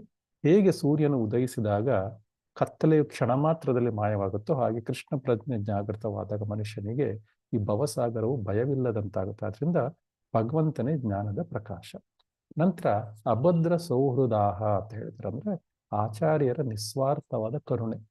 ಶುದ್ಧ ವೈಷ್ಣವರನ್ನು ಶುದ್ಧ ವೈಷ್ಣವರನ್ನು ಅಭದ್ರ ಸೌರದಾಹ ಅಂತ ಕರೀತಾರೆ. ಸೊ ಇದರ ಅರ್ಥ ಏನು ಅಂದ್ರೆ ಕೇವಲ ತಮ್ಮ ತಾವು ದಡ ಸೇರ್ಕೊಂಡ್ವಿ, ಆಯ್ತಪ್ಪ ನಮ್ಮ ಕೆಲಸ ನಾವು ಹೊರಟ್ವಿ ಅಂತ ಹೇಳಲ್ಲ ಅವರು. ಕೇವಲ ತಮ್ಮ ಈ ಜೀವನ ಮರಣ ಚಕ್ರದ ಮುಕ್ತಿಯಿಂದ ಅವರು ಅಷ್ಟಕ್ಕೆ ಮಾತ್ರ ಯೋಚಿಸಲ್ಲ. ಅವರು ತಮ್ಮ ಹಿಂದಿರುವ ಈ ಪತಿತವಾದ ನಮ್ಮಂತ ಎಲ್ಲ ಜೀವಿಗಳ ಮೇಲೆ ಅಪಾರವಾದ ಕರುಣೆಯನ್ನು ಹೊಂದಿರ್ತಾರೆ. ಅವ್ರೇನ್ ಮಾಡ್ತಾರೆ, ಸ್ವಯಂ ಸಮುತ್ತೀರ್ಯ ಅಂದರೆ ತಾವೇ ಮೊದಲು ಸಾಗರವನ್ನು ಯಶಸ್ವಿಯಾಗಿ ದಾಟಿ ತೋರಿಸ್ತಾರೆ. ಅಂದ್ರೆ ಮೊದಲು ನಾವೆಯನ್ನು ತೋರಿಸ್ತಾರೆ, ಆ ನಾವೆಯಲ್ಲಿ ಅವರೇ ಹತ್ತಿ ಯಶಸ್ವಿಯಾಗಿ ಪ್ರೂಫ್ ಕೊಡ್ತಾರೆ. ಅವರು ಯಶಸ್ವಿಯಾಗಿ ದಾಟಿ ಪ್ರೂಫ್ ಕೊಡ್ತಾರೆ. ಸೊ ಅಂದ್ರೆ ಆಮೇಲೆ ಏನ್ ಮಾಡ್ತಾರೆ, ಆ ನೌಕೆಯನ್ನು ನಮಗೋಸ್ಕರ ಇಲ್ಲೇ ಬಿಟ್ಟು ಹೋಗ್ತಾರೆ. ನವಂ ನಿದಯ ಅಂತ ಹೇಳಿ, ಅಂದ್ರೆ ಈ ನೌಕೆಯನ್ನು ಅವರು ಉಪಯೋಗ ಪಟ್ಟ ನೌಕೆಯನ್ನು ನಮಗೋಸ್ಕರ ಬಿಟ್ಟು ಹೋಗ್ತಾರೆ. ಈ ಶ್ಲೋಕದ ಅತ್ಯಂತ ಮಧುರವಾದ ಭಾಗ ಎಂದ್ರೆ ಮಹಾತ್ಮರು ಭೌತಿಕ ಜಗತ್ತನ್ನು ಬಿಟ್ಟು ವೈಕುಂಠಕ್ಕೆ ಹೋಗುವಾಗ ಅವರು ಭಗವಂತನ ಪಾದ ಕಮಲಗಳು ಎನ್ನುವ ನೌಕೆಯನ್ನು ಇಲ್ಲೇ ಬಿಟ್ಟು ಹೋಗ್ತಾರೆ. ಸೊ ನಿದಯ ಅಂದ್ರೆ ಆ ನೌಕೆ ಯಾವುದು? ಆಚಾರ್ಯರು ಬರೆದ ಶಾಸ್ತ್ರಗಳು, ಉಪದೇಶಗಳು ಮತ್ತು ಅವರು ನೀಡಿದ ಹರೇ ಕೃಷ್ಣ ಮಹಾಮಂತ್ರ, ಇವೆಲ್ಲ ನೌಕೆಗಳು. ಸೊ ಅವರು ಹಾಕಿಕೊಟ್ಟ ದಾರಿಯಲ್ಲಿ ನಡೆದರೆ ನಾವು ಸಾಗರದಲ್ಲಿ ಕಷ್ಟಪಟ್ಟು ಈಜುವ ಅವಶ್ಯಕತೆ ಇಲ್ಲ. ಪದಂ ಪದಂ ವಿಪದಂ ಅಂತಹ ಸಾಗರವನ್ನು ಕಷ್ಟಪಡುವುದಿಲ್ಲ, ಅಂತ ಸಾಗರದಲ್ಲಿ ಕಷ್ಟಪಡುವ ಅವಶ್ಯಕತೆ ಇಲ್ಲ. ಆ ನೌಕೆ ಏನಿದೆ ನಮ್ಮನ್ನು ಸುರಕ್ಷಿತವಾಗಿ ದಡ ಸೇರುತ್ತೆ. ಯಾಕಂದ್ರೆ ಆಚಾರ್ಯರನ್ನು ದಡ ಸೇರಿಸಿದೆ, ಹಲವಾರು ಆಚಾರ್ಯರನ್ನು ಅದೇ ನೌಕೆ ದಡ ಸೇರಿಸಿರುವುದು. ಸೊ ಇಲ್ಲಿ ಈ ನೌಕೆಯನ್ನು ಬರೆದ ಶಾಸ್ತ್ರಗಳು, ಉಪದೇಶಗಳು ಮತ್ತು ನೀಡಿದ ಹರೇ ಕೃಷ್ಣ ಮಂತ್ರ, ಇಷ್ಟೇ ಬೇಕಾಗಿರೋದು. ಸೊ ಮತ್ತೆ ಕೊನೆಗೆ ಏನ್ ಮಾಡ್ತಾನೆ ಅಂದ್ರೆ ಭಗವಂತ ಕೂಡ ತುಂಬಾ ದಯಾಳು. ಅವನು ಭಕ್ತರ ರೀತಿ ಅವನು ಕೂಡ ತುಂಬಾ ದಯಾಳು ಭಗವಂತ. ಸತ್ ಅನುಗ್ರಹ, ಅವನು ತನ್ನ ಭಕ್ತರ ಮೂಲಕವಾಗಿ ನಮ್ಗೆ ಈ ರಕ್ಷಣೆಯ ದಾರಿಯನ್ನು ತೋರಿಸ್ತಾನೆ. ಸೊ ನಂತರ ಈ ವೈಷ್ಣವರು ಈ ನೌಕೆಯನ್ನು ಬಿಟ್ಟು ಏನು ಹೋಗಿರ್ತಾರೆ, ಭಗವಂತ ಆ ನೌಕೆಯನ್ನು ನಮಗಾಗಿ ಇಲ್ಲಿಯೇ ಬಿಟ್ಟು ಹೋಗಿ ಮಹವಾದ ಉಪಕಾರವನ್ನು ಮಾಡಿರ್ತಾರೆ. ಅದರ ಜೊತೆಗೆ ಭಗವಂತ ಕೂಡ ಆ ನೌಕೆಯನ್ನು ಒಪ್ಪಿಕೊಳ್ತಾನೆ. ಅಂದ್ರೆ ಈ ಶ್ಲೋಕದ ಮೂಲಕ ನಮ್ಗೆ ತಿಳಿಸೋದಂದ್ರೆ ಆಧ್ಯಾತ್ಮಿಕ ಜೀವನ ಅಷ್ಟೊಂದು ಕಷ್ಟಕರವಲ್ಲ. ನಾವು ಕೇವಲ ಸರಿಯಾದ ನೌಕೆ ಮತ್ತು ಸರಿಯಾದ ಗುರುಗಳನ್ನು ಆಶ್ರಯಿಸಬೇಕು. ಗುರುಗಳು ಅಂದ್ರೆ ಮಾರ್ಗದರ್ಶಕರು. ಸೊ ಉದಾಹರಣೆಗೆ ನಮ್ಗೆ ಆಚಾರ್ಯರು ಬಿಟ್ಟು ಹೋಗಿರೋ ಭಕ್ತಿ ನೌಕೆ ಏನು ಅಂದ್ರೆ 16 ಮಾಲೆ ಜಪ ಅಷ್ಟೇ, ಮತ್ತು 4 ನಿಯಮಗಳು. ಈ 4 ನಿಯಮಗಳು ನಮ್ಗೆ ಏನು ಅಂತ ನಮ್ಗೆ ಗೊತ್ತು.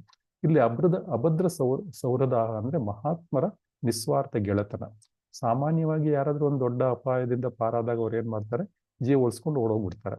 ಆದ್ರೆ ಇವ್ರೇನ್ ಮಾಡ್ತಾರೆ, ನಮಗಾಗಿ ಅವ್ರು ಕಷ್ಟಪಟ್ಟ ದಾರಿಯನ್ನು ನಮಗೂ ಕೂಡ ಸುಲಭ ಮಾಡಿಕೊಟ್ಟು ಹೋಗ್ತಾರೆ. ನೌಕೆಯನ್ನು ಇಲ್ಲೇ ಬಿಟ್ಟು ಹೋಗ್ತಾರೆ ಆಮೇಲೆ. ಸೊ ಇಲ್ಲೂ ಬಿಟ್ಟು ಹೋಗ್ತಾರೆ. ಇದರ ಅರ್ಥ ಏನು ಅಂದ್ರೆ ಅವ್ರು ಬರೆದಿರೋ ಶಾಸ್ತ್ರಗಳು, ನೀಡಿರೋ ಉಪದೇಶಗಳು, ಹಾಕಿಕೊಟ್ಟ ಸಂಪ್ರದಾಯಗಳು, ಇವೆಲ್ಲ ನೌಕೆಯ ರೂಪದಲ್ಲಿ ನಮ್ಗೆ ಕೆಲ್ಸಕ್ಕೆ ಬರುತ್ತೆ. ಸೊ ಉದಾಹರಣೆಗೆ ಶ್ರೀ ರೂಪ ಗೋಸ್ವಾಮಿಯವರು ನಮಗೋಸ್ಕರ ಉಪದೇಶಾಮೃತ, ಭಕ್ತಿರಸಾಮೃತ ಸಿಂಧು ಈ ಎಲ್ಲ ನೌಕೆಗಳನ್ನು ಬಿಟ್ಟು ಹೋಗಿದ್ದಾರೆ. ಆಮೇಲೆ ಶ್ರೀಲ ಪ್ರಭುಪಾದರು ಎಷ್ಟೊಂದು ಪುಸ್ತಕಗಳನ್ನು ನಮಗೋಸ್ಕರ ಬರೆದಿಟ್ಟು ಹೋಗಿದಾರಲ್ವಾ. ಆಮೇಲೆ 64 ಸುತ್ತು ಜಪ ಮಾಡೋ ಅವಶ್ಯಕತೆ ಇಲ್ಲ, 16 ಸುತ್ತು ಮಾಡಿ ಮಿಕ್ಕಿದ್ ನಾನು ನೋಡ್ಕೋತೇನೆ ಅಂತ ಹೇಳ್ತಾರೆ.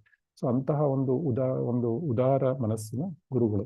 ಸೊ ನಂತರ ದ್ಯುಮನ್, ಸೂರ್ಯ ಉದಯಿಸಿದಾಗ ಹೇಗೆ ಕತ್ತಲೆ ಓಡಾಗುತ್ತೆ, ಹಾಗೆ ಕೃಷ್ಣನ ಸ್ಮರಣೆ ಹತ್ತಿರವಿದ್ದಾಗ ನಮ್ಮ ಅಜ್ಞಾನದ ಭವಸಾಗರ ನಮ್ಗೆ ಯಾವುದೇ ರೀತಿಯ ಭಯ, ಯಾಕಂದ್ರೆ ಕತ್ಲೆ ಇಲ್ಲ, ಬೆಳಕು ಎಲ್ಲ ಸ್ಪಷ್ಟವಾಗಿ ಕಾಣಿಸ್ತಾ ಇದೆ.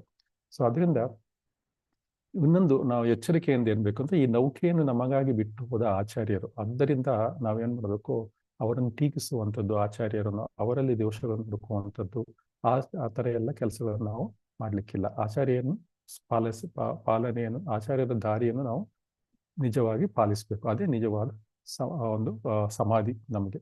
ಸೊ ಅದರಿಂದ ಭಕ್ತಿ ಮಾರ್ಗದ ಈ ನೌಕೆ ಹತ್ತಿದ ಮೇಲೆ ಸಮುದ್ರದ ಅಲೆಗಳು ಅಂದ್ರೆ ದೈನಂದಿನ ಜೀವನದ ಒತ್ತಡಗಳು ನಮ್ಮನ್ನು ಅಲ್ಲಾಡಿಸುವುದು ಸಹಜ. ಈಗ ಮಾತಾಜಿ ಹೇಳ್ತಾ ಇದ್ರು, ಪ್ರಭುಜಿ ಶ್ಲೋಕದಲ್ಲೆಲ್ಲ ಚೆನ್ನಾಗಿದೆ, ನಮಗೆ ದೈನಂದಿನ ಜೀವನದಲ್ಲಿ ಮಾಡುವುದು ಹೇಗೆ. ಸೊ ಅಲ್ಲಿ ಇದ್ರ ಬಗ್ಗೆ ಕೆಲವು ಪ್ರಾಯೋಗಿಕ ಮಾರ್ಗಗಳು ಶ್ರೀಲ ಪ್ರಭುಪಾದರು ನಮ್ಗೆ ಹೇಳ್ಕೊಟ್ಟಿದ್ದಾರೆ. ಅದನ್ನು ನಾವು 1, 2, 3, 4 ವಿಷಯಗಳಿದ್ದಾವೆ, ಚರ್ಚೆ ಮಾಡೋಣ.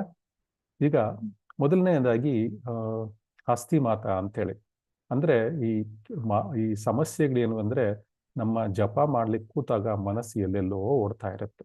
ಅಥವಾ ನಾಳೆ ಮಾಡೋಣ, ಇವತ್ತು 8 ಮಾಡಿ ಮುಗಿಸೋಣ, ಇನ್ನು 8 ನಾಳಿದ್ದು ಯಾವಾರು ಮಾಡಿ ಮುಗಿಸೋಣ, ಅಥವಾ ಅನ್ನೋ ಒಂದು ಆಲಸ್ಯ ನಮ್ಗೆ ಸಮಸ್ಯೆ. ಅದು ಸಾಧಾರಣ, ನಮ್ಗೆಲ್ರಿಗೂ ಬರುತ್ತೆ. ನಾವೆಲ್ಲರೂ ಆ ಒಂದು ಸ್ಥಿತಿಯನ್ನು ನೋಡಿಬಿಟ್ಟಿದ್ದೇವೆ. ಸೊ ಇವಾಗ ನೀವೆಲ್ಲರೂ 16 ಜಪ ಮಾಡ್ತಾ ಇದ್ದೀರಾ. ಸೊ ಆ ಜಪವನ್ನು ದಿನದ ಆರಂಭದಲ್ಲೇ ಮಾಡಿ ಮುಗಿಸೋದು ಉತ್ತಮ. ಅಂದ್ರೆ ಬ್ರಾಹ್ಮಿ ಮುಹೂರ್ತದಲ್ಲಿ ಮಾಡಿ ಮುಗಿಸಿದ್ರೆ ಎಲ್ಲ ಶಾಂತವಾಗಿರುತ್ತೆ, ಮನಸ್ಸು ಶಾಂತವಾಗಿರುತ್ತೆ, ಪ್ರಕೃತಿಯನ್ನು ಶಾಂತವಾಗಿರುತ್ತೆ. ಸೊ ಆದಷ್ಟು 7-7:15 ಒಳಗಡೆ ಎಲ್ಲ ಜಪವನ್ನು ಮುಗಿಸಿದ್ರೆ, ಎಲ್ಲರೂ ಹೇಳೋಕೆ ಮುಂಚೆ ಇನ್ನೂ ಬೇಗ ಸಾಧ್ಯ ಆದ್ರೆ ನೀವು ಬೇಗ ಸಾಧ್ಯ ಮಾಡಿ. ಸೊ ಒಂದು ಮನಸ್ಸು ಹದ್ದುಬಸ್ತು, ಇದು ಒಂದು ಸುಲಭ ಉಪಾಯ.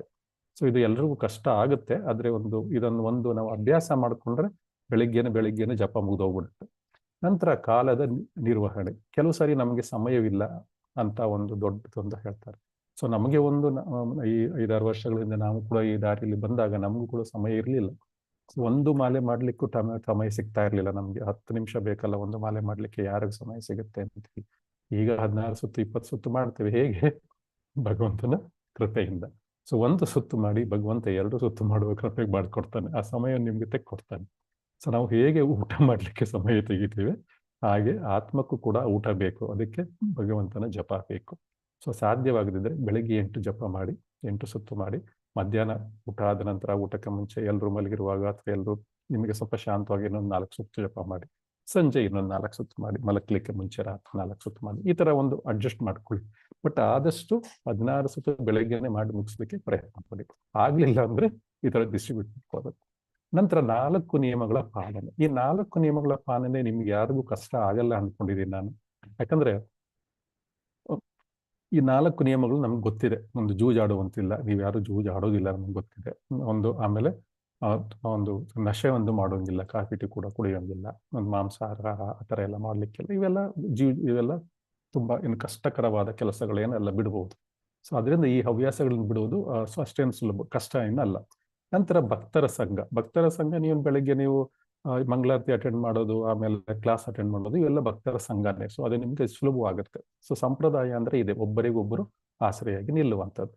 ನಂತರ ಎಲ್ಲಕ್ಕಿಂತ ಮುಖ್ಯ ಧೈರ್ಯ ಮತ್ತು ನಿಶ್ಚಯ ಇರಬೇಕು. ನಮಗೆ ಉತ್ಸಾಹ ಇರಬೇಕು, ಭಕ್ತಿಲಿ ಯಾವಾಗ್ಲೂ ಆಸಕ್ತಿ ಇರಲಿ. ಉತ್ಸಾಹ, ನಿಶ್ಚಯ, ಧೈರ್ಯ ಅಂತೇಳಿ. ಸೊ ಅಂದ್ರೆ ಏನೇ ಆದ್ರೂ ನಾನು ಜಪ ಮುಗಿಸ್ತೀನಿ 16 ಸುತ್ತು ಅನ್ನೋ ಒಂದು ದೃಢ ಸಂಕಲ್ಪ. ಒಂದು ಚಾಪ್ಟರ್ ಆದ್ರೂ ಓದ್ತೀನಿ, ಒಂದು 4 ಶ್ಲೋಕ ಆದ್ರೂ ಓದ್ತೀನಿ ಇವತ್ತು ಅನ್ನೋ ಒಂದು ದೃಢ ಸಂಕಲ್ಪ. 1-2 ಕ್ಲಾಸ್ ಆದ್ರೂ ಶೀಲ ಪ್ರಭುಪಾದ ಒಂದು ಕ್ಲಾಸ್ ಆದ್ರೂ ಕೇಳ್ತೀನಿ. ಆಮೇಲೆ ಇಸ್ಕಾನ್ ಟೆಂಪಲ್ ಇಂದ ಮಾಡೋ ಒಂದು ಲೈವ್ ಟೆಲಿಕಾಸ್ಟ್ ಆದ್ರೂ ಕೇಳ್ತೀನಿ. ಸೊ ಫಲಿತಾಂಶ ತಕ್ಷಣ ಸಿಗದೇ ಇರ್ಬೋದು, ಆದ್ರೆ ಅದು ಈ ತರ ಇದೊಂದು ಸುಲಭವಾಗಿ ನಾವುಗಳು ಮಾಡಬಹುದು. ಸೊ ಎಲ್ಲಕ್ಕಿಂತ ಉತ್ತಮ ಸಲಹೆ ಅಂದ್ರೆ, ಒಂದ್ ದಿವಸ ಈ ನಿಯಮ ತಪ್ಪಿ ಹೋದ್ರೆ ಪರವಾಗಿಲ್ಲ, ಭಕ್ತಿ ಅಲ್ಲಿ ಬಿಡಬೇಡಿ. ಯಾಕಂದ್ರೆ ನಾವು ಎಲ್ಲ ಒಂದು ಮಕ್ಕಳು ಎದ್ದು ನಡೆಯುವಾಗ ಬಿದ್ದು ನಂತರ ನಡಿಲಿಕ್ಕೆ ಶುರು ಮಾಡ್ತಾವೆ. ನಾನು ಬೀಳ್ತೀನಿ ಅಂತ ಯಾವ ಮಗುನು ಓಡಾಡೋದು ನಿಲ್ಸೋದಿಲ್ಲ, ಅದು ಶುರು ಮಾಡುತ್ತೆ. ನೀವು ಬೇಡ ಅಂದ್ರೂ ಓಡುತ್ತೆ, ಅದು ನಡೆಯುತ್ತೆ, ಶುರು ಮಾಡುತ್ತೆ. ಕಲಿಯುವಾಗ ಬೀಳುವುದು ಸಹಜ. ಎಷ್ಟೋ ಸಾರಿ ನಾವು ಕೂಡ ಚಿಕ್ಕ ಮಕ್ಕಳಲ್ಲಿ ನಾವು ಬಿದ್ದಿದ್ದೆ, ಯಾರು ಬೀಳದೆ ನೀವು ಉದಾಹರಣೆಗೆ ನೀವು ಸೈಕಲ್ ಕಲ್ತಿರ್ಬೋದು, ಬೈಕ್ ಕಲ್ತಿರ್ಬೋದು, ಎಲ್ಲ ಕಲಿಯುವಾಗ್ಲೂ ಬಿದ್ದು ಗಾಯಗಳು ಮಾಡ್ಕೊಂಡಿರೋದೆ. ಹಂಗಂದ್ ಸೈಕಲ್ ಕಲಿಯೋದು ಬಿಡ್ಲಿಲ್ಲ ಅಲ್ವಾ ನಾವೆಲ್ಲ. ಸೊ ನಾವು ಎದ್ದು ಓಡಾಡೋದು ಬಿಡ್ಲಿಲ್ವಾ ಅಲ್ವಾ. ಸೊ ಅದಕ್ಕೆ ನಾವು ಬಿದ್ದ ತಕ್ಷಣ ಎದ್ದು ನಡೆಯಲಿಕ್ಕೆ ಪ್ರಯತ್ನಿಸ್ಬೇಕು. ಅದಕ್ಕೆ ಆಚಾರ್ಯರು, ನಿಮ್ಮ ಆಚಾರ್ಯ ಕೈಯನ್ನು ಗಟ್ಟಿಯಾಗಿ ಹಿಡ್ಕೊಳ್ಳಿ, ನೌಕೆಯನ್ನು ಗಟ್ಟಿಯಾಗಿ ಕೂತ್ಕೊಳ್ಳಿ, ಶಿಲಪ್ರಭು ಕೃಷ್ಣನ ಪಾದಗಳನ್ನು ಹಿಡ್ಕೊಳ್ಳಿ, ಆಚಾರ್ಯರು ಹೇಳಿದ ಮಾತುಗಳನ್ನು ಕೇಳಿ, ಅಷ್ಟೇ ಸಾಕು. ಇಷ್ಟು ಮಾಡೋದ್ರಿಂದ ನಾವು ಸುಲಭವಾಗಿ ಭವಸಾಗರವನ್ನು ದಾಟಬಹುದು. ಹರೇ ಕೃಷ್ಣ. ಎಲ್ಲರಿಗೂ ಧನ್ಯವಾದಗಳು. ವಾಂಛಾಕಲ್ಪತರುಭ್ಯಶ್ಚ ಕೃಪಾ ಸಿಂಧುಭ್ಯೋ ಚ ಪತಿತಾನಾಂ ಪಾವನೇಭ್ಯೋ ವೈಷ್ಣವೇಭ್ಯೋ ನಮೋ ನಮಃ. ಅನಂತ ಕೋಟಿ ವೈಷ್ಣವರೊಂದಿಗೆ ಜೈ. ಹರೇ ಕೃಷ್ಣ. ಈ ಸುಲಭ ಆಚಾರವಾಗ್ಲೂ ಮಾಡೋದು ಸುಲಭ ಅಂತ ಅಂದ್ಕೊಂಡಿದ್ದೀನಿ ನಮ್ಮೆಲ್ಲರಿಗೂ. ದೈನಂದಿಕ ಒತ್ತಡಗಳೊಂದಿಗೆ ಹೇಗೆ ಬದುಕುವುದು ಅಂತ ಹೇಳಿ ಪ್ರಭುಜಿ ಮಾಡ್ಬೋದಲ್ವಾ? ಹೌದು ಪ್ರಭುಜಿ, ಮಾಡ್ಬೋದು. ನಿಧಾನವಾಗಿ ಮಾಡಿ. ಬೆಳಿಗ್ಗೆ ಬೇಗ ಜಪ ಎಷ್ಟೊಂದು ಟೈಮ್ ಇರುತ್ತೆ, ಎಷ್ಟೊಂದು ಕೆಲಸ ಆಗುತ್ತೆ ಪ್ರಭುಜಿ. ನನ್ಗೆ ಅದು ಅನುಭವ ಇದೆ. ಅದು ಸ್ವಲ್ಪ ಲೇಟ್ ಆಗಂಗೆಲ್ಲ ಅದು ಇನ್ನೂ ಲೇಟ್ನೆಸ್ ಆಮೇಲೆ ಅನ್ನಂಗಾಗುತ್ತೆ. ಬಟ್ ಬೆಳಿಗ್ಗೆ ಮಾಡಿದ ಅಲ್ಟಿ ಪ್ರಭುಜಿ, ಅಷ್ಟು ಎಲ್ಲ ಬೆಳಿಗ್ಗೆ ಮಾಡೋದು ಅಲ್ಟಿಮೇಟ್ ಅದು. ಓಕೆ, ಇಲ್ಲಿ ಕ್ಲೋಸ್ ಮಾಡೋಣ. 4 ಗಂಟೆಗೆ ಭಾಗವತ ಇದು ಇನ್ನೊಂದು ಕ್ಲಾಸ್ ಇದೆ. ಹರೇ ಕೃಷ್ಣ. ಎಲ್ಲರಿಗೂ ಧನ್ಯವಾದಗಳು. ಧನ್ಯವಾದಗಳು ಧನ್ಯವಾದಗಳು ಪ್ರಭುಜಿ. ಧನ್ಯವಾದ. ಧನ್ಯವಾದ.